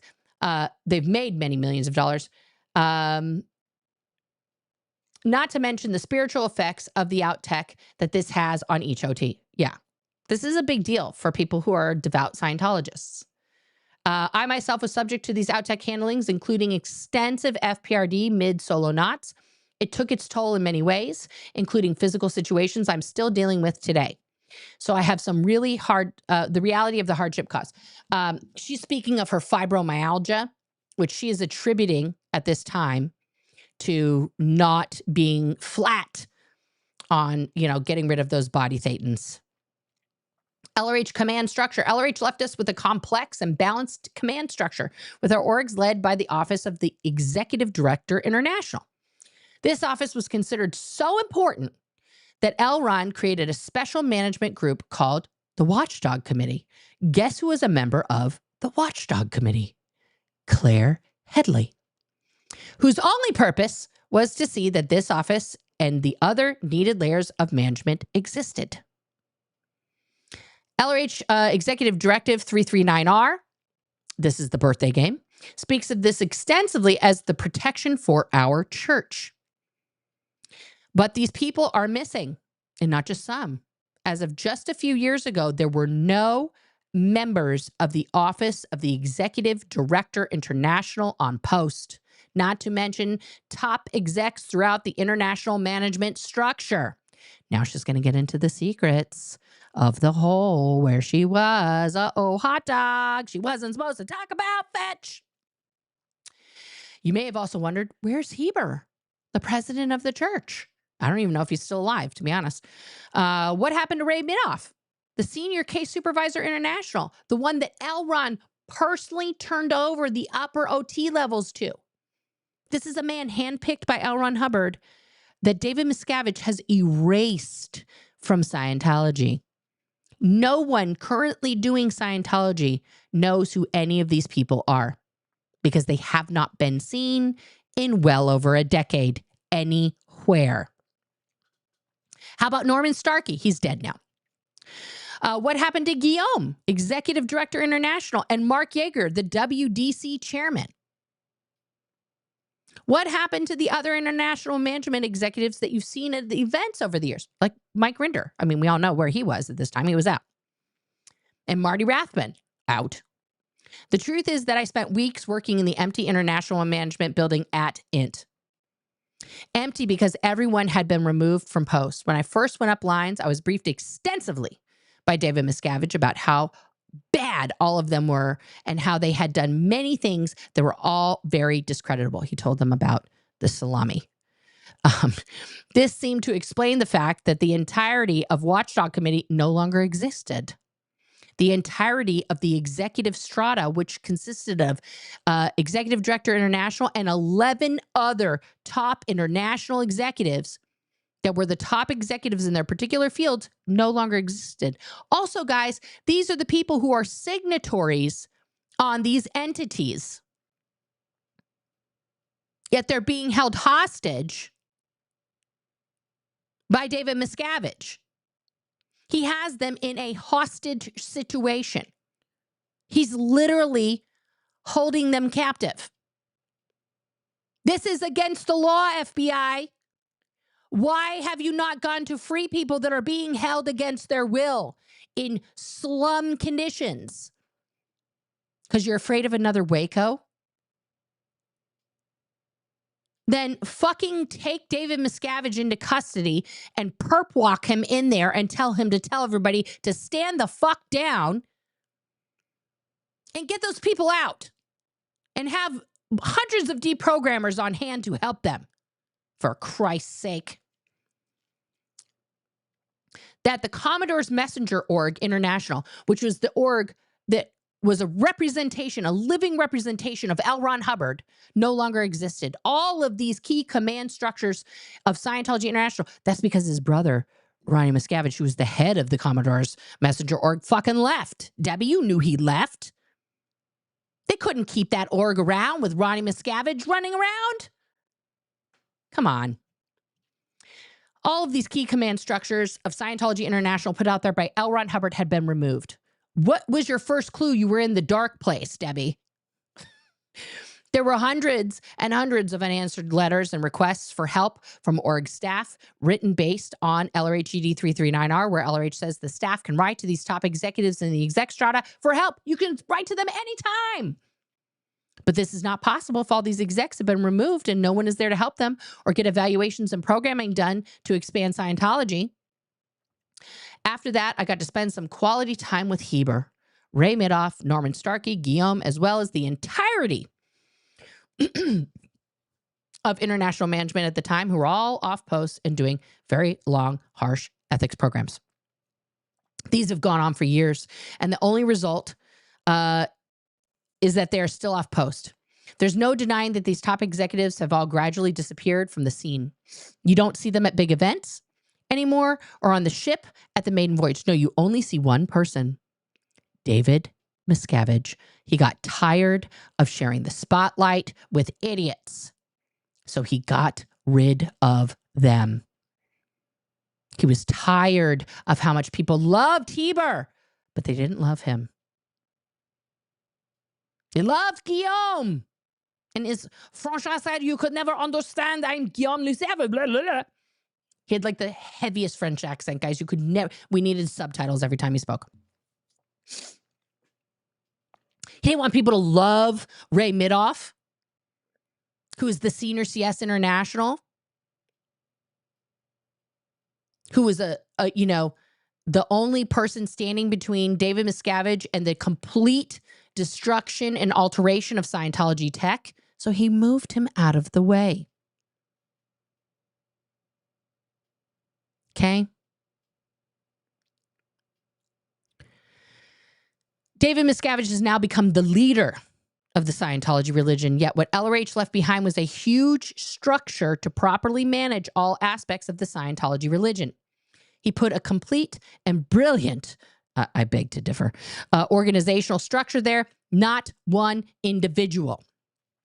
There was never supposed to be a leader other than L. Ron Hubbard himself as the goal maker for our group.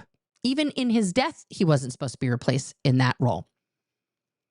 There is a situation here, and even if you've not been to the international management base, you should be able to see that over-regging and frequent tech changes are not okay, and you have a responsibility to do something to keep Scientology working. You should be able to find and read the references on membership in OEC Volume 6. Find and read HCOPL entitled The Ideal Org, Data Series 40. Find and read the references on org building. She lists those. If you don't want to make waves or put yourself in danger of being taken off a level or denied eligibility, then there are some simple things you can do. First and foremost, withdraw your support from off-policy actions. Stop donating to anything other than your own services and actual bridge progress. Simply demand to see an LRH reference that says you were required to make other such donations.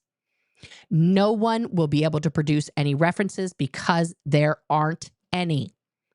Stop supporting any of the activities that are being done to forward off-policy fundraising in your area.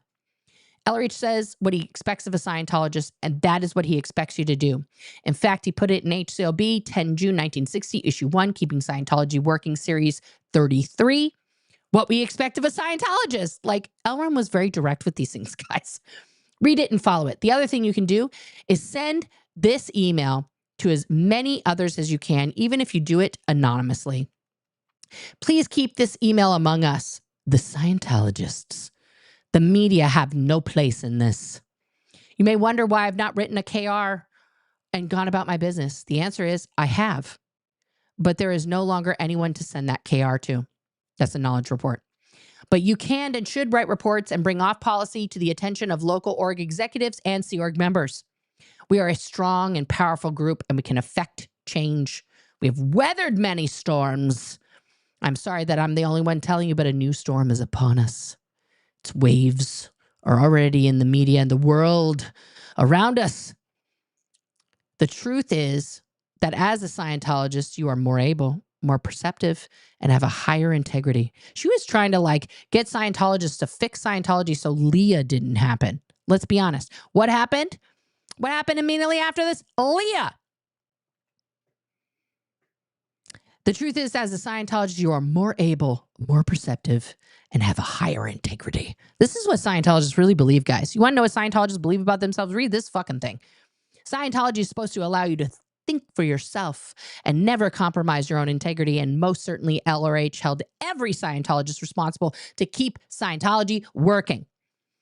I'm not trying to do anything other than affect a change in serious off-policy actions occurring. My husband and I have most of our family and many good friends who are Scientologists. I've not been real interested in sticking my neck out like this. Like, oh, Debbie, you wrote a whole email. However, I also know that I dedicated my entire adult life to supporting LRH and the application of LRH technology. And if I ever had to look LRH in the eye when I get to Target 2, I wouldn't be able to say I did everything I could to keep Scientology working if I didn't do something about it now. We all have a stake in this. It's simply not possible to read the LRH references and not see the alterations and violations that are currently occurring. You have a very simple obligation to LRH. Don't participate in anything off policy and let others know they should not either. If every person who reads this email does nothing more than step back from off-policy actions, we would have changed direction. If we took all that energy and directed it into auditing, training, and raw public dissemination, we would be winning. And that is what I wish for you and all of us as we ring in this new year. ARC, Affinity, Reality, and Communication. Debbie Cook. Okay, so this is the letter that Debbie wrote. Now, from an outside perspective, you can see that she loves Scientology. She wants Scientology to work. She wants L. Ron's dream to be real. There's nothing nefarious or incorrect about about Scientology that she says in that letter. However, that was the letter that caused David Miscavige. She told so many general secrets there. She told the secrets of the ideal orgs, and she told the secrets of the IES. What was David's response? To sue her, to take her to court. Why? What did Debbie threaten there? The cheddar, the make it rain money that David is Scrooge McDuck swimming in. That is all he cares about. He doesn't fucking care about standard tech, about what L. Ron wrote.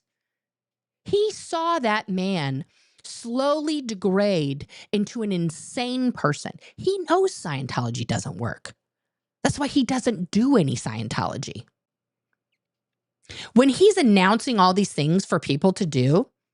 You never hear him say, I just did this myself and I had the most incredible wins, y'all.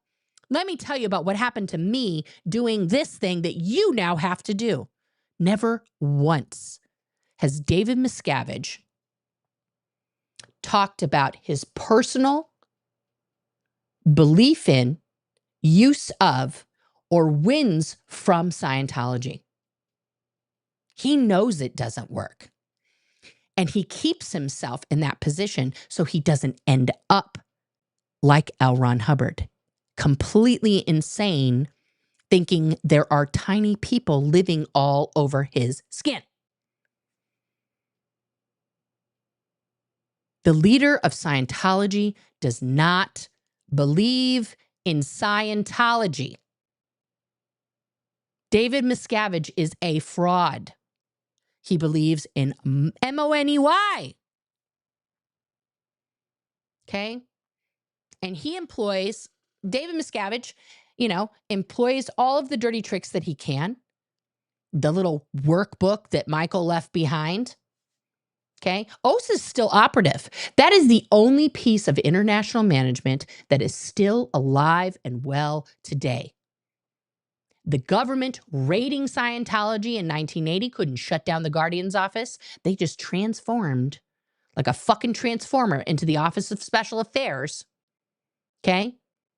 And they are still going today. You can take away the president of the Church of Scientology. You can take away the senior case supervisor of the Church of Scientology International. You can take away the executive director of the Church of Scientology International. You can take away the Commodore's messengers from the Church of Scientology International and all other orgs. You can take away every single thing, but what is still going, what is still beating as the heart of Scientology, the Office of Special Affairs. Because the only two things that Scientology does is steal people's money and ruin their lives forever. That is the two things that they are expert at above any other organization. They employ people like this, okay, this person who now has several restraining orders against him, by the way, okay, my old frenemy, zero dipshit, Tony, AKA his real name, Tony D'Amato. Streets was protesting outside his home for a while, putting up flyers, letting the neighborhood know, okay, and this is Hero Light Cody. Tony seems to think that Hero Light Cody is Dan Walks LA. That is not who that is. But he's gone through great efforts to do exactly what he was doing to me, bringing up my dead father, making pornographic pictures of me, driving me to almost insanity, and is attempting to do it to more people. Where does Tony D'Amato get money for a lawyer, for his house, wherever the fuck he lives, for his equipment, for his YouTube memberships, for all of these things, for his fucking Ducati that he rides around on, which, by the way, guys, Ducatis are great bikes. Don't get me wrong. But the only reason he rides a Ducati as opposed to anything else, because he's a short motherfucker. And Ducatis are made in Italy for short people. Okay, so don't get it twisted.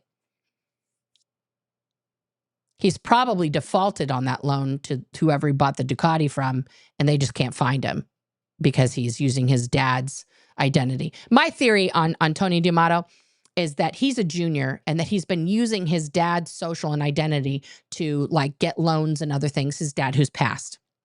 So yeah, but this is an example of what Tony D'Amato is doing in the real time right now. I don't know if he's still talking about Solomon or if he's still talking about, Danny or whatever. But yeah, this is Hero Light Cody's thing. Hey everyone, Cody here. I'm gonna fast I forward wanted here. to take a moment to give you an update. Recently, Tony has escalated his behavior and has outright threatened to dox not just me, but also my friends and others in our community. He claims he knows who I am and is demanding I take down my channel and social media. He accounts. doesn't. I assume he's most concerned about this channel and the subreddit where all of the documentation of his behavior exists. There's an entire subreddit that's just about Tony. I don't go there. I don't go to Reddit. But there is an entire subreddit just about Tony D'Amato and his fucking crimes. The attack on the Reddit and constantly trying to get the page removed is looking pretty fishy. And suddenly Tony knows my real identity? There's only a couple of people who tried to get that out of me. I did give them some of my info.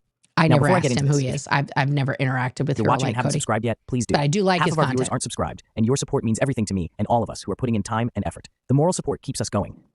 Are you fucking kidding me? Florence, is there a clip of that? Is there a clip of that? If anybody has a clip of 86 GOP donating money to Zero Dipshit, I want you to send it to me. If anybody has a clip of that, I don't watch his stuff because I can't stand his voice and his face. Especially when it starts to feel hopeless. We must stand together and keep pushing until Tony is held accountable and stops harassing innocent people and children. Thank you so much. Okay, this is footage of Tony. So he's yelling at Hero Light Cody, HLC. He's calling him HLC to try and be like, oh, I wasn't talking about you. I was talking about Hillary Laura Clinton. Yeah. Be fucking scared. I'm scared to death. I'm frightened and I don't know what to do. I'm confused and I want to go home. This is why I like Hero Light Cody's stuff, because it's funny. Okay? I can tell. I can tell by the panic. Okay? Once you simmer down, you're giving it away, huh? See, this is how Tony starts. He starts like reverse psychology, like trying to do the Jedi mind trick on you to tell you how you're feeling, which is only meant to enrage you, right? And cause a reaction. I don't feel that way, right? Which is what I did for a whole year and almost drove myself completely insane. Settle down. Settle down. Oh, sit down. Then he uses the F word because he's a peach. All right, settle the fuck down. Like as if he has the power to do that. Settle the fuck I'm sorry. Using SNL for anything is a 10 out of 10 from me. down. Because what is coming to you is unavoidable, and there will be no mercy on you. Okay? There will be no mercy on you. Tony always threatens massive amounts of violence and then says, just kidding. Suffer. Oh, and it has nothing to do with anything physical. See, it has nothing to do. I just said you were going to suffer. Oh, it has nothing to do with anything physical. No, honey. No, I'm going to rip your fucking life to pieces. And you're not I'm going to rip your fucking life to pieces. You're not going to know how it happened. You're not going to know how it happened. And it's all going to be out there, just like you did to me. Yep. Just like you did to me. Who? Who did what to you, Tony? No one invited you in this space. Well, actually, Aaron did. And then he never uninvited you. So you're like a vampire. He let you in the house and now you're just fucking here. We need to get a stake and stake you or chop your head off or I don't know. There's all these ways you're supposed to be able to kill a vampire. I don't know. Garlic, crosses. I don't know. And that is a threat. That's an absolute fucking threat. Everything that you did to me is going to happen to you. That's it. You know, nobody put no hands on me yet. Nobody put no hands on me yet. Nobody put no hands on me yet. Yeah, nobody has any desire to be anywhere near your greasy, disgusting stink ass. Your ass that you probably haven't washed in like a year. It's disgusting. I'm sure you smell disgusting. What did I say to you? I said, whatever you've done to me is going to happen to you. Whatever you've done to me, I'm rubber and you're glue. Whatever you say to me bounces off me and sticks to you. Wait, so you're going to reshare my videos so people remember them. Even if I delete my videos, my words will live on your channel. Awesome. Or you're going to make parody videos making fun of me. You're going to make people laugh about me. I can't wait to see what you come up with, buddy. Now, if you choose to come near me, that's when you're fucking dead. Okay, so now he just made a threat of death against Hero Light Cody. Okay, other than that, just be prepared for what's going to happen to you and your family now. A threat against his family. And this is a GIF that he posted on Twitter. This is exactly what he did to me. It's not just one social media that he does this on. He does it on Twitter, on YouTube, on Twitch, on everywhere that he can post threats. He posts them. This is a GIF of a man being beheaded. Soon, Hero Light Cody. Ha! Oh, there's your head on a plate. It's just jokes. Again, a threat, another threat of bodily, physical harm or death to someone via social media? Exactly. That's a good question, Cody. That's exactly how I felt when he did those same things to me. These are the tactics. If we go back, let's go back. Let's go back.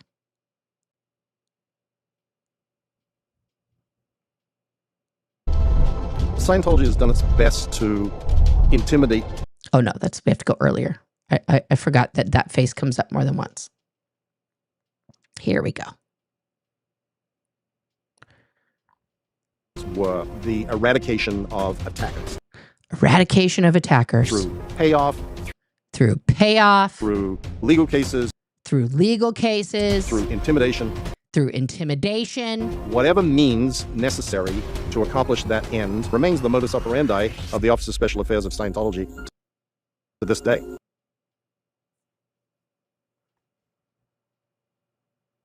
Anyone who thinks that Tony D'Amato is not an op being run by Scientology to cause harm to attackers like me is living in a fantasy world. Now, the difference being, when I was being attacked, I was offered no help from Mike Rinder to find out how possibly he could have been paid, because Mike would know all of the fronts and ways, that an individual would be paid by OSA without being paid by OSA. All of the different ways an individual like that would be funded.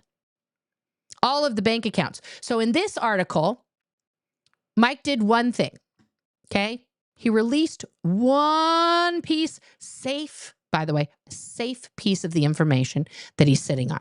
He released the safest things that he could release. What did he release here? All the way down at the bottom of this very long article. A partial list, the ones that he can recall or that he had access to up until 2005, of all the lawyers that Scientology has on retainer. This is a list of 165 lawyers from coast to coast that Scientology has on retainer. This is the stuff that, I love this guy's name, Skip William Murgatroyd III. Don't fuck with that guy. That he thought was safe enough at this point in his life to release. Now, every single one of these 165 law offices and people should be contacted. The Bar Association, where they are practicing, should be contacted with complaints. Crackhead Kenny, you got some screenshots for me? You got some screenshots for me, Kenny? Send it to razedinscientology at Gmail. R-A-Z-E-D in Scientology, all one word, at Gmail. Send it to me there. Okay. These lawyers are under very high retainer, permanent retainer that gets like renewed every year, probably. Okay. To jump when David Miscavige says how high. As we covered before, some of these lawyers are only able to represent Scientology if they promise to practice Scientological law. Okay?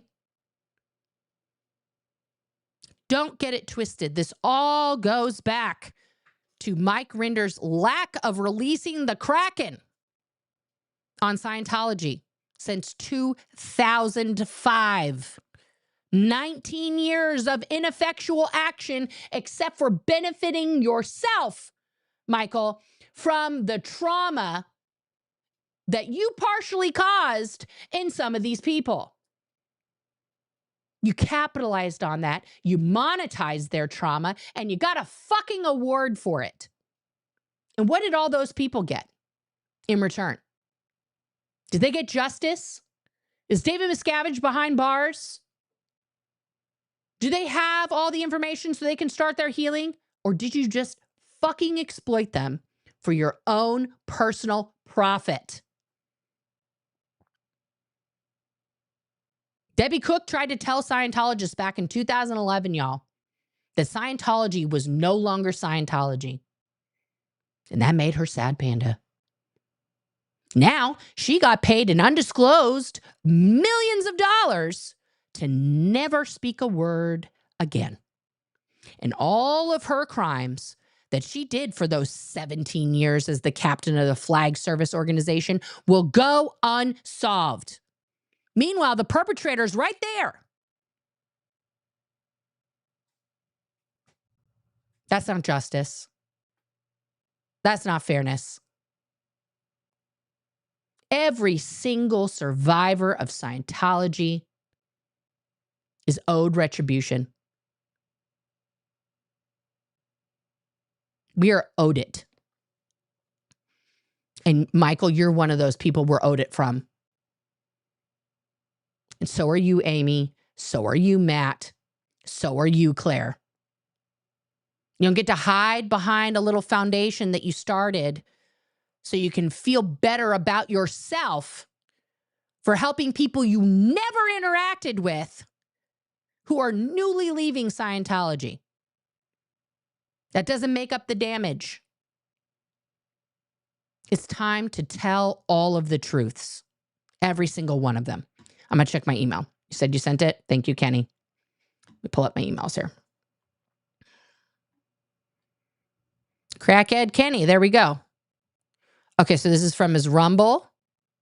Holy shitballs. What in the fuck? How do I... Okay, there we go. I'm going to show you guys here. Thank you, Kenny, for sending that to me. Appreciate.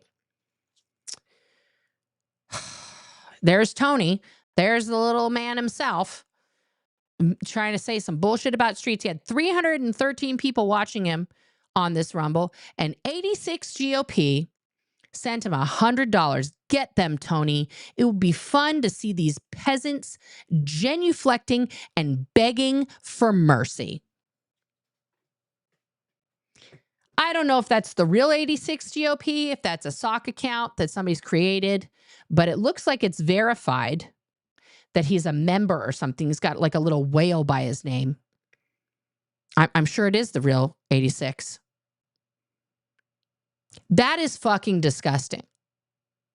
This is also the guy who's Aaron's #1 fucking contributor too.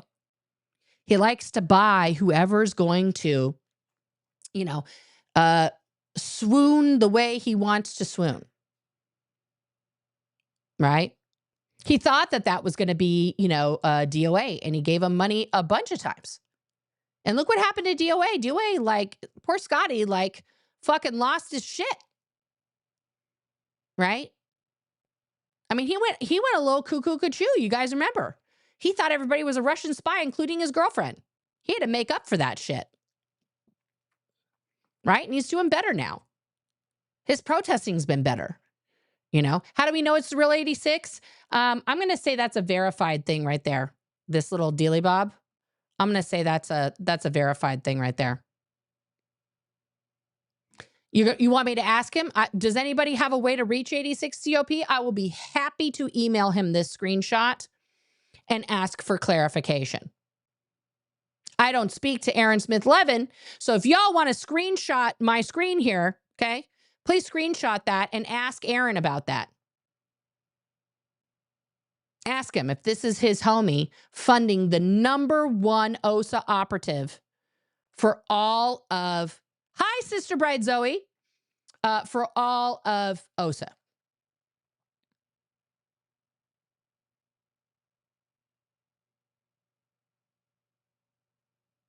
This is a bunch of bullshit. I mean, Aaron made a whole video like a few weeks ago about how he made up, kiss and make up with 86 GOP.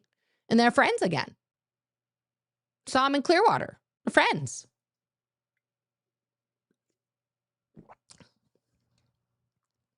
But he doesn't like these protesters, does he? Doesn't like the people that are the singularly most effective form of dissonance and shining a spotlight, the brightest it ever has been on Scientology. Streets knows where 86 GOP lives. Guys, I'm not trying to dox this man. Okay. I'm not trying to dox anybody. We don't go unannounced to people's homes. Okay. That's bullshit. I don't abide by that. Okay. I hope Aaron wouldn't like this. I hope Aaron doesn't think this isn't a big deal. I don't know what Aaron thinks. But this is disgusting. If this is actually 86 GOP giving Tony $100 and not Tony with a sock account giving himself $100, trying to create more problems, which I wouldn't put past Tony D'Amato. I wouldn't put that past him or Osa. Okay. Yeah. I mean, I'll text some people. I'll text them that screenshot. Thank you, Crackhead Kenny. Oh my God. Okay, guys, we've been going now 2 hours. Okay, let me get to all of the chats here. Somebody sent me some money. Thank you so much. Cute Steffi, why is this enormous? I'm sorry. Hang on. I got to fix it. I must fix. Something happened to my sizing. I did a vertical stream from here and it messed everything up. All right, there we go. Cute Steffi says, FBI should go in. Drive may have victim info. Yeah. That drive probably did have victim info on it, Steffi. And they fucking destroyed it because exactly like what Mike did to Miriam Francis when he created the look back window while he was part of Child USA and then couldn't find his phone, guys, couldn't find it. I don't know where my phone is. Where did my phone go? Where is it? To say, oh, hey, Miriam. Hey, hi, it's Mike. I remember. Oh, it's Michael. It's Michael Render. Yeah. Hello. How are you? Good day. Yeah, we have this great new thing. It's a look back window. You could your case is going to be the one. Let's get you down here. Yeah. The foundation is going to fly you down. We're going to get you down here. We're going to get your statement. It's going to be, we're on this. No phone call, no text, no email. No. Because he doesn't want it to end because it would mean he is the bad guy. He's the bad guy. Not just David Miscavige, who's a terrible, disgusting human being. You're also the bad guy, Michael. Dino Nuggets Legacy, hello. I've been taking a shot every time you say Michael, so hi from rehab. Oh, hello, Cher. Thank you for the super chat. What advice would you give me about protesting this Sunday? Okay, don't go by yourself. Always know your surroundings. Keep your Bluetooth and your Wi-Fi off. Okay. And keep your space bubble. Keep that COVID times 6 feet of space around yourself at all times. If a Scientologist approaches you and wants to talk to you or becomes aggressive, keep backing up. Say very loudly, do not touch me. Do not come near me. I'm recording you. You do not have my consent to come near me. And put your hand out. Let them know. Okay? While you're backing up. Not close to them. Not in their face. Just put your hands out like, hey, I don't want you near me. Make sure there are multiple angles that people can see everything from always. Don't everybody be filming the one thing. And if you are filming the one thing, you be straight on. The other person's getting it from down the street. The other person's on the other side. The other person's around the corner. Make sure you have eyes everywhere because they do. Janet. Hello, Janet. I've been following for a while. You are an outstanding advocate for survivors. Keep going. Keep speaking. Don't stop. I will. Thank you, Janet. Thank you for being here and supporting. Another super chat from Cher. What's going on here today, Cher? I never liked 86. He had a sense of entitlement that I could not stand. His energy was off. I've never met him in real life. I know nothing. He's an idiot for you not using PayPal, Venmo, Cash App, or Zelle to send that much money. Yeah. I don't know. I mean, people have, I think the most I ever got in a super chat, I think was $100 one time, one thing. But yeah, I mean, if you're going to send that much money, also guys, I love super chats, but YouTube takes 30% of every single one of those. So if you want to give me money, which is totally fine, but if you want a super chat because you want the chat to be up and you want other people to see it, go do that. But if you want to give me money for, and I get the money, just send it via Cash App or, or Venmo. That's the easiest way. All right, let's get to your comments here, guys. Hey, Nora, I'm sorry. Good to see you. I'm late. No worries, Aubrey. You're welcome even when you're late. It's all good. If you don't make I beg to differ t-shirt, I'm done with you. Okay, I'll make one. SPTV gaming community. I don't think Mike will ever admit to any wrongdoing or doing anything that hurt anyone. Yeah, you're probably right. Doesn't mean I'm not going to keep demanding it until he's gone. And then, you know, I'm hopefully the files are somewhere. I think Mike Rinder needs to give content to the thumb drive. Would you please move your mic out a bit on your inflection and hurt your ears? I'm so sorry. I get very loud, guys. I get very sassy. I apologize for hurting your ears. I'm trying to put emphasis on the last syllable.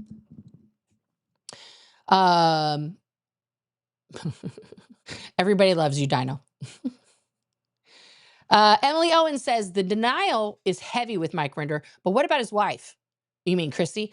Yeah, she was never an executive, guys. She was just a regular sauce little peon SEERG member. And I'm sure he's kept from her a lot of things. Leah, Claire, Mark, etc. Do they all have some sort of denial about what he did? Everyone's in denial about what he did. They want to just pretend that the version of Mike that we saw on Leah's show and the Papa Smurfing of Mike Rinder, you know, like, I'm just this kind guy who tells all the secrets of Scientology. Look at me. And, you know, David Miscavige is the real bad guy. Like, yeah, David Miscavige, that's true, Mike. David Miscavige is a bad, bad man. He's a criminal. Just like you. Yes, he's been now criming for 19 more years than you did. That's also a fact. But it doesn't take away your crimes. You know, like all the things are true. Okay, Amy, you're Jewish and you think it's appropriate to use the word concentration camp. Okay. I tried to be very sensitive about that. I saw Schindler's List was being discussed in the comments here for a bit. When that movie came out in 1993, I was a junior in high school in Santa Rosa, California. And my history teacher, actually every history teacher in the district, took students to see that film. We were all in one theater, packed in there. And that was one of the singularly most impactful films I've ever seen. I will never forget that movie. I will never forget the imagery, the raw emotion of seeing those atrocities, even pretend acted out, forever changed me. And the fact that right now in this country, we have people who pretend that that didn't happen, enrages me to no end. So I try to treat those words and those actions with the reverence with which they deserve, in honor of those people who died. My grandmother's Jewish. My wife is Jewish. I take all of that very, very seriously.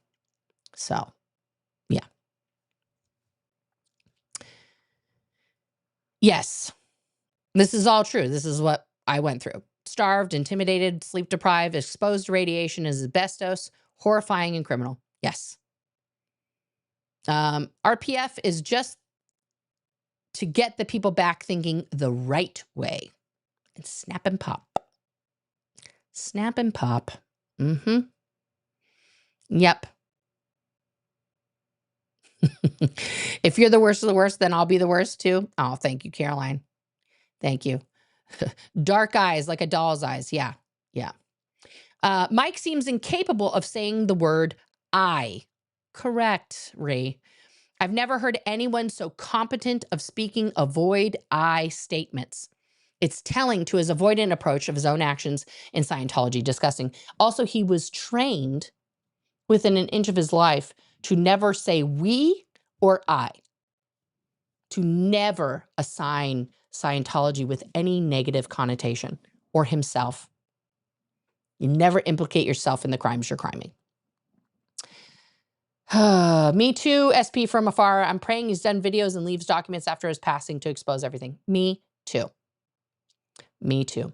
Maybe another reason the FBI didn't raid the int base is when they asked if anyone would leave, they were told no by Mike Rinder and others. I'll bet Bob Ferris might have accepted their help leaving. Here's the deal.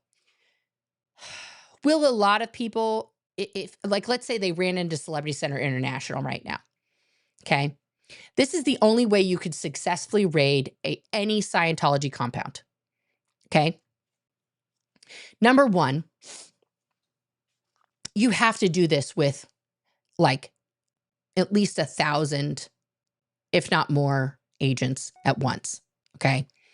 This is like the shit you see in movies where they just come in with the fucking balaclavas on and the fucking tactical gear, fully armed, right? The first place they have to go in any of these raids is to security. Fucking knock those doors down, disable all the cameras, disable the security chief and the other guards, round those guys up first. Because those are the guys that are going to try and get the nonsense and cause some shenanigans, okay? Secondly, and simultaneously, you have to go and get all the executives, okay? Get them, round them up. You're putting everybody in the parking lot, okay? And you're going to divide people up. You're going to get everybody out there. And then you're going to line them up, okay? And you're going to ask each person very simple questions. What's your name? How long have you worked here? And where is your ID? I promise you, a majority of those people will have no identification or they will not have access to that identification. As part of rounding up security, they need to get all the safes open immediately. Because then they're going to find all of the visas, the passports, the driver's licenses that are being held illegally by security of every single organization. Not one Sea Org member walks around unobstructedly with their identification. They're not allowed to because you could run, right? Then the second thing you're going to want to ask people, okay, is how they get paid. Now, if they have switched over to a direct deposit situation, they need to contact those banks via search warrants and other things and request the banking info of every single Sea Org member. Because I promise you that those accounts will have the person's name and another name as a joint account holder on every single one of them. And that joint account holder will be someone in the Hubbard Communications Office Ethics Department. So that or a security officer, so that every single person's money can be monitored by somebody who's watching them 24/7 and knows about every withdrawal and every payment that they make everywhere and exactly what the balance is in every single Sea Org member's account at all times. Once they have that information sorted, they will find out that a bunch of the people here on R1 visas are here legally because their visa's been expired. Okay? And they can deal with that. They can bring in ICE, they can bring in Homeland Security, do what they need to do, whatever. Okay? That's their, they can choose to do that or not. They need to get all the documents out of those places before anyone has a chance to touch a shredder. That's why you gather everybody outside.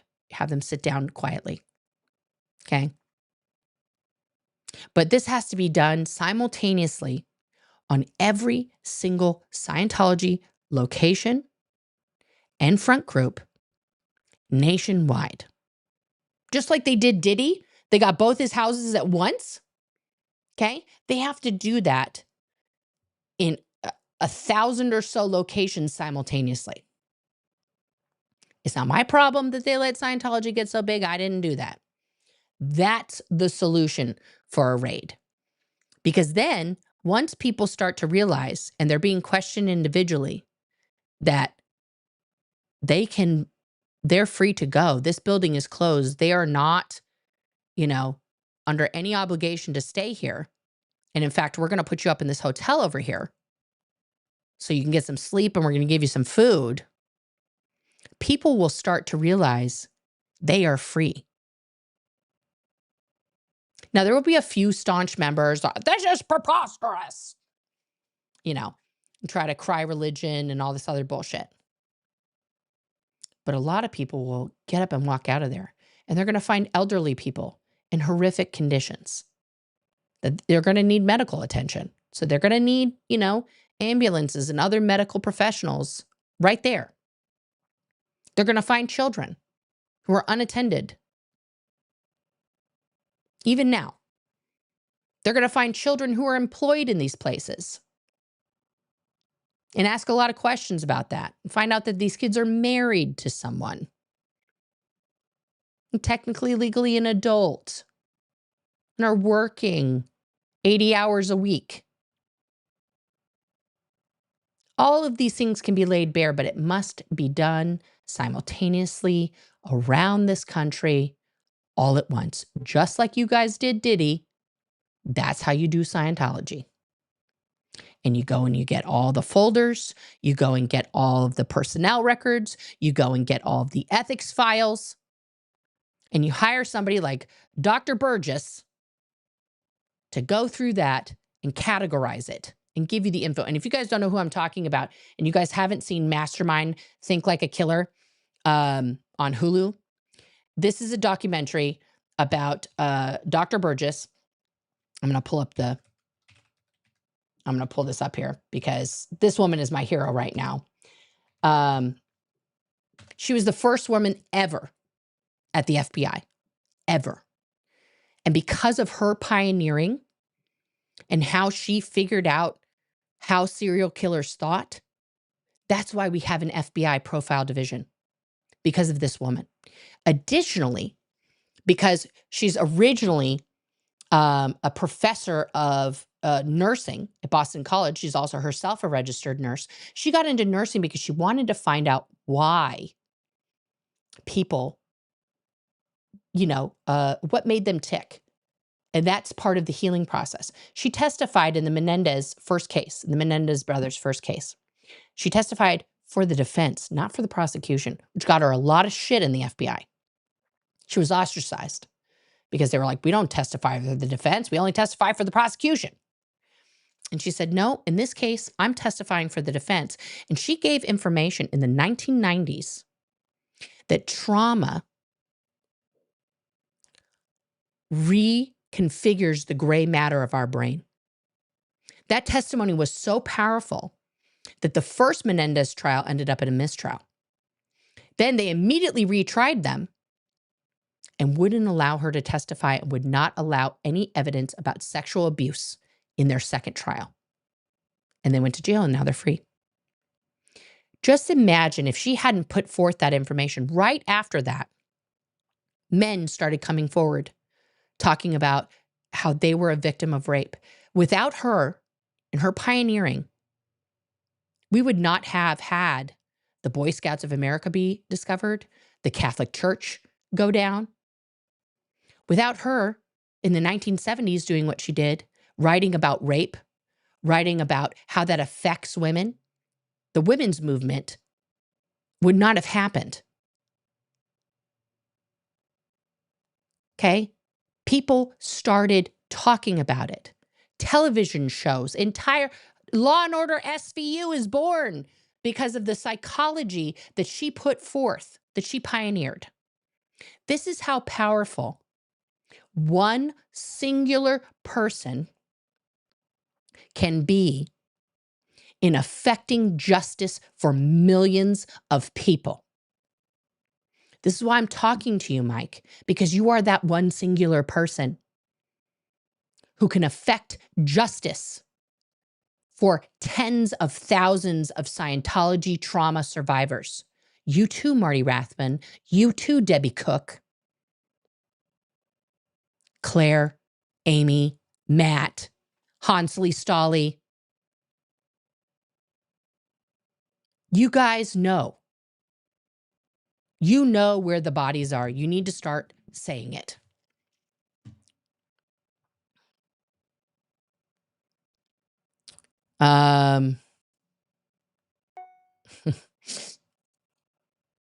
Well, thank you, rose-colored glasses. You're on fire tonight, Nora. Keep blowing that whistle. Thank you for your confront of evil. They may try to instill fear. You are going there anyway. That's the definition of courage. Thank you. Thank you for that. Yeah. Michael could have been nominated for a freaking award of merit for taking Scientology down and get a full pardon. Instead, he took the TV money. Correct.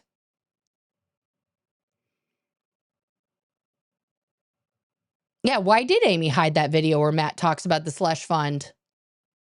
Interesting. Oh, it's hidden now? It's not on her channel anymore? Interesting.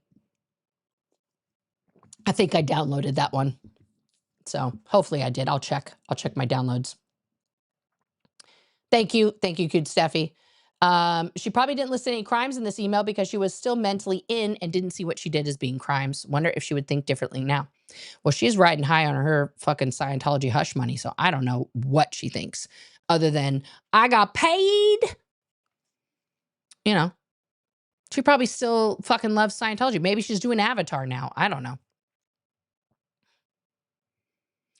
I don't think that John Travolta charged people to ride his plane. What I think happened is he was like, bro, I need gas money because fucking, you know, jet fuel is expensive.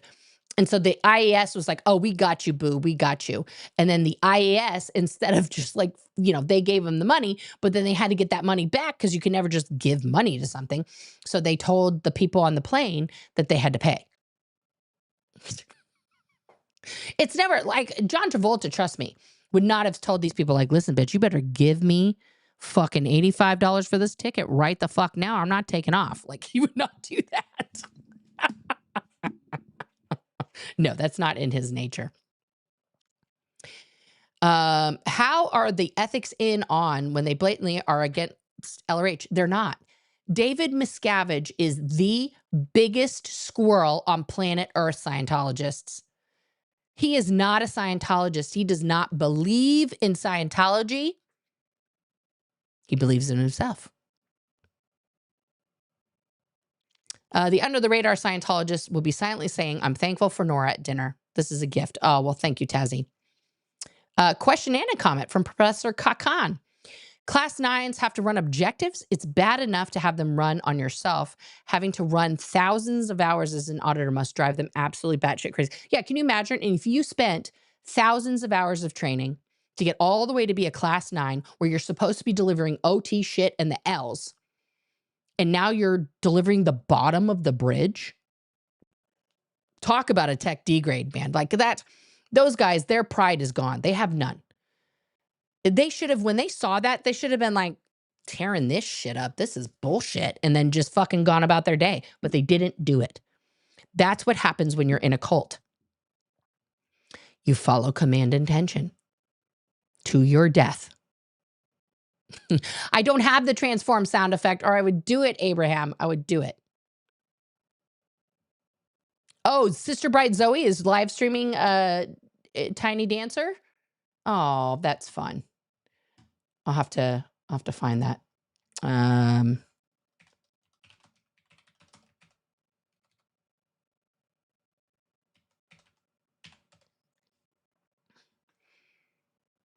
Is she still alive? Let me see her. I don't think she's live anymore, but she was. Okay, I'll check that out after. Interesting. Interesting. Tony is also on SSDI and in Section 8 housing. He probably is. Yes, he does, Deborah. Yes, he gives Pinky energy. He absolutely does. Mitigate, litigate, pay off. Correct, Fat Grammy.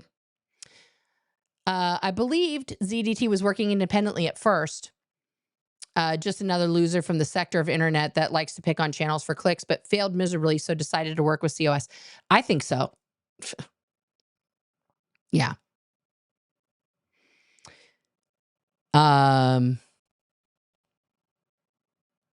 Whale badges is about how much of a supporter he is. Oh, the yellow means that he's a supporter plus. So he's given a lot to him then. That's not like, this isn't a one-time thing. This is a sign that he has been multiple supporter of. Okay, I don't know how Rumble works. I don't go on that cesspool.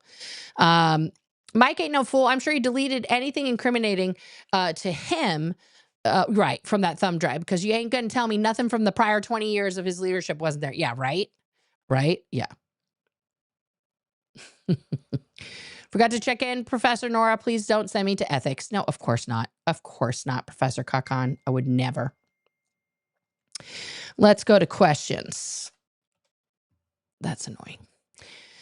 Cute Steffi. Could the police not come over and just take it if there's suspicion of criminal data, evidence, private information, HIPAA of victims, etc., to the left? To the left of USC, but and Pickett says FN, right?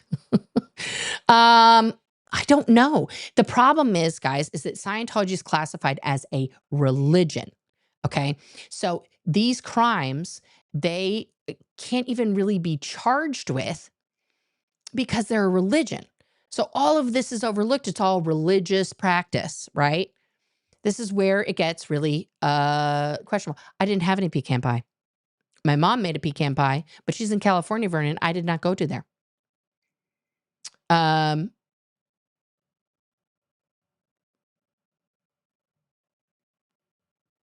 Let's see here. Is that the same? Yes, this is the same thumb drive. This is the same thing. How long ago do you think he made those 7 videos? I would say at least a month ago. Probably a couple weeks ago, guys. Hair grows fast. Look at my hair. I just got it shaved last weekend. Okay. And already, look at the sides. Look at that. My hair grows incredibly fast. Okay. And this top part has been growing out for a few months, and I've already got it basically to my shoulders. Okay. So I have a lot of hair, guys. This is just half of my hair. If I had let the back grow out, it would be, I have a lot of hair on my head. So that could be like a week. You know, he could have, because the first one that he made, let's go back here. So this one was made yesterday. Let's just go back for a second here, okay? Shares these. Okay, so the other videos all came out on the same day, which was 12 days ago, 2 weeks ago. This was the last one was 12 days ago. And in that one, he has a little hair on his chin. He's got a little thing here. In these ones, he's all got the hair on his chin here. I don't know why everybody's all upset. His hair on his chin has been there the whole time. Look at that one.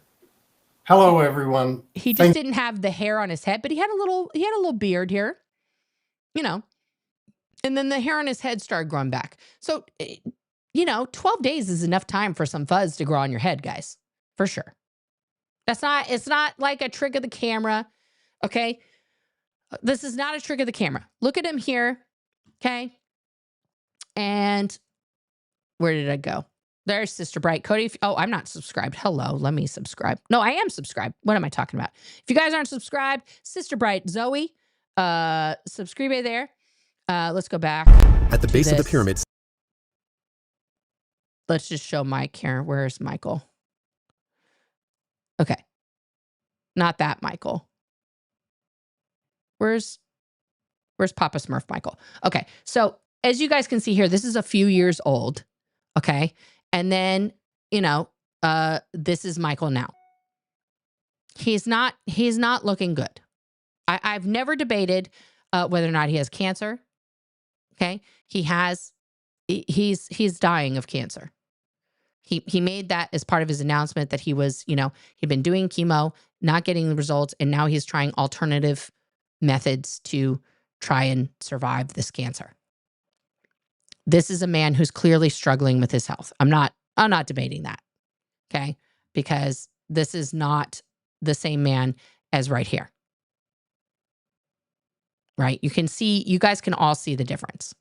It's definitely the same person, but he's not doing well. He's very fragile. Okay? We're not debating that. That's not a debate.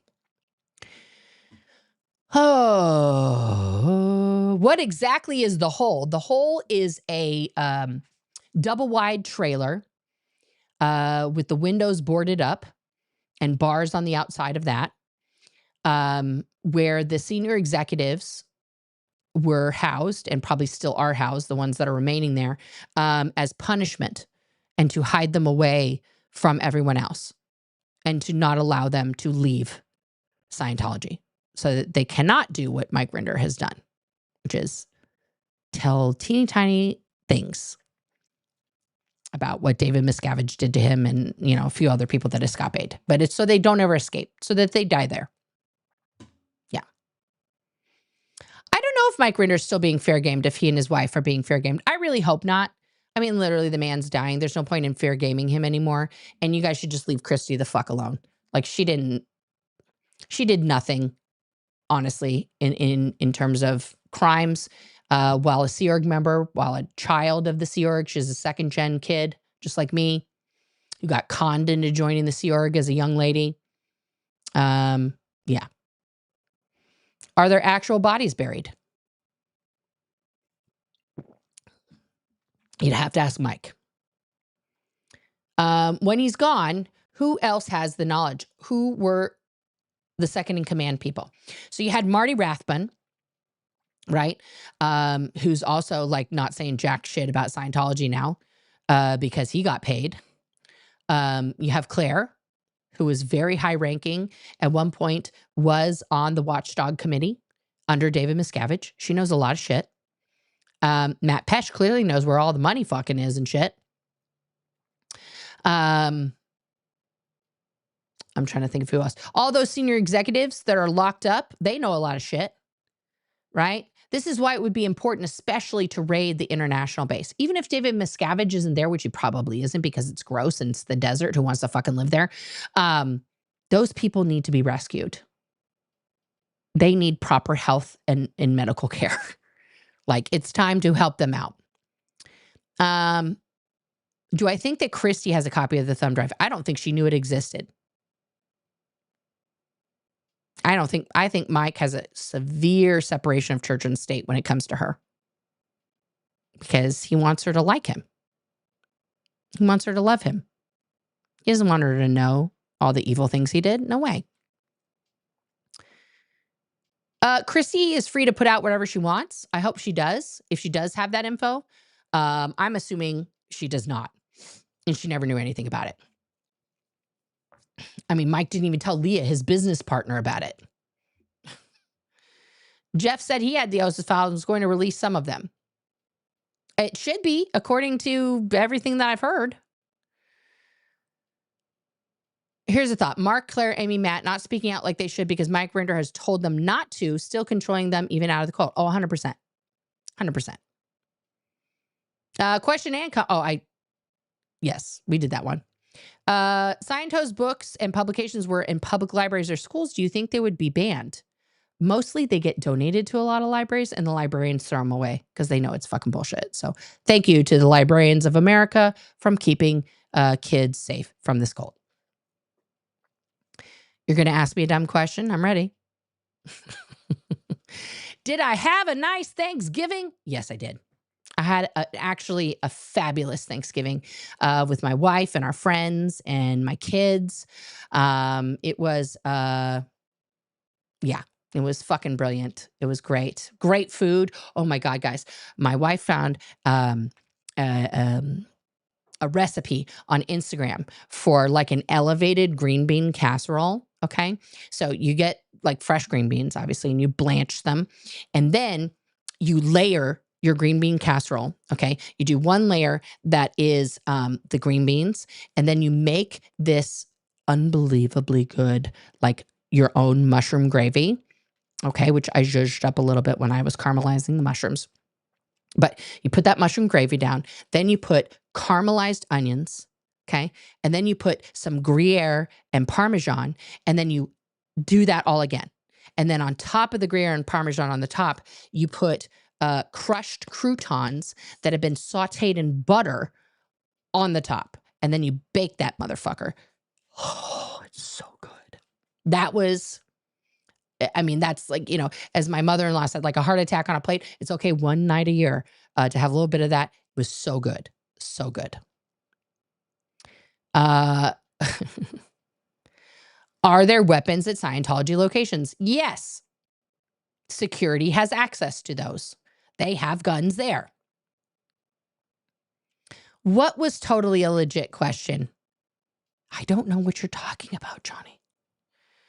How are my other channels doing? Glad you have one for each area of interest. Please share details. Thanks for all you do. Well, thank you, Kazri. Actually, they are starting to do pretty good. My Odo America channel, although small in numbers in terms of subscribers, I have like almost 600 subscribers there, but I have over 1,000 watch hours there, which is fantastic. So you need to get to like 4,000 watch hours total and 1,000 subscribers so that you can unlock all of the Google, YouTube monetization opportunities. So that one's chugging along. It's doing pretty good. Gen Exercise, I finally posted something new there today. I have been remiss in posting there because I've had some health issues that I've been addressing with my medical team. And I gave kind of a little update on that today there. But I did the post that I did, the live that I did was my unboxing of my brand new mini folding treadmill, which I'm going to be using daily. To do my walking, because when it's super cold here in Oregon, guys, because I'm old now, I'm 48, my bones hurt when I'm trying to like walk in the you know, like it's 30 degrees out. And when it's raining and 30 degrees out, I don't want to do it. I'd rather not. Also, because I don't get to walk in like my exercise shoes, my Nikes. I have to wear my rain, you know, my waterproof shoes, which are nice. They're Vans, you know, and they're waterproof, but they're not like, you know, they're not exercise shoes. They don't have the same kind of feel, and they're heavier. And then I got to wear my coat, which I love. I got a Carhartt coat this year because one of the jobs I was doing required me to be outside in inclement weather. And I needed one that had like the full range of motion. Because most like winter coats, you're like Ralphie, you know, Ralphie, I can't get up, you know, like A Christmas Story. So yeah, I mean, that coat's my favorite coat I've ever bought for myself. I'll probably have that for like 100 years if it doesn't fall apart. But yeah, so now I have that treadmill up. Everyone in the house tried it out. They're very excited for it. I think all the kids are going to use it too. So yeah, I'm excited. I'm excited to start my walking journey. I am going to be mixing it up between walking and yoga, but I will be walking every day no matter what, and try to put add in some yoga a few times a week because I need to stretch my body. It is very old and very stiff. So yeah. Did I see the message? No, I didn't go on Blue Sky. I need to be better about going on Blue Sky. Yes, Aaron does have the zip drive he got from Leah. He talked about that like last week or something. Have I seen the exercise pads that you stand on and it shakes? I have. I don't think I'm there yet, fitness-wise. I'll be honest with you. I have a lot of back problems. I had 2 herniated discs in my back from the RPF that I've never fully recovered from, and like broken ribs. So, and I have enormous boobs, guys. That's just a fact of life. They are very heavy. I just got a mammogram. And they cause a lot of back issues for me. So the last thing I want to do is go on a thing that's going to like, you know, vibrate them and probably knock me out or some shit, you know. But yeah, that's, I have seen that. That looks really interesting. And when I get into, you know, slightly better shape, then I might try something like that. Tazzy D wanted to say, Nor, you're looking much healthier. Dark circles nearly gone. Well, thank you. I'm drinking more water. I've cut out a lot of sugar. This drink, this Soleil, the Yuzu Citrus, which is so good, guys. This is the Safeway generic LaCroix. And it has no salt, no sugar, no calories. It's just basically air in a can, like Spaceballs. You just... Yeah. I'm glad you did a video on Black Friday. Good stuff. Yes, guys. Well, I hope that you enjoyed your consumerism, whatever way you participated in that. And if you didn't, that's okay too. But don't forget, I do have a sale at razedinscientology.com. I'll bring that back up again. If you guys want, it's 15% off the site, razedinscientology.com, if you guys want to go there. You're not obligated to. It's not a cult. You don't have to buy nothing. It's all good.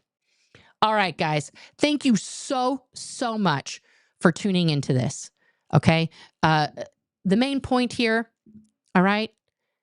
Accountability and truth and transparency. That's all we're asking for, Michael. That's all we're asking for. Okay? And please, please, please make sure to take care of yourselves, to love yourself, okay? And hug your family and your friends and tell them you love them. Because, at Thanksgiving, we're reminded of that every year. When you get to see those people that maybe you don't see all the time, that cousin that you haven't seen since you guys were little kids and all that kind of stuff. Stay connected with the people who matter to you, with the people who call you back when you call them, with the people who always text you on your birthday, okay? Reach out. Tell those people you love them. It's okay. Don't be embarrassed, okay? Spread that and make sure that if you are involved in a criminal cult and you do some criming for them, that you just hold yourself accountable first before you start complaining about the leader, who's also a criminal, by the way, and I hope he rots in jail for the rest of his life, but point that mirror at yourself first. All right, guys, I love you. I will see you on the flippity dippity. Thank you so much to the mods, to the members, and everybody who tuned in today. Click that link. Find me everywhere. We'll chat. It's fun. Or send me some money. I need it.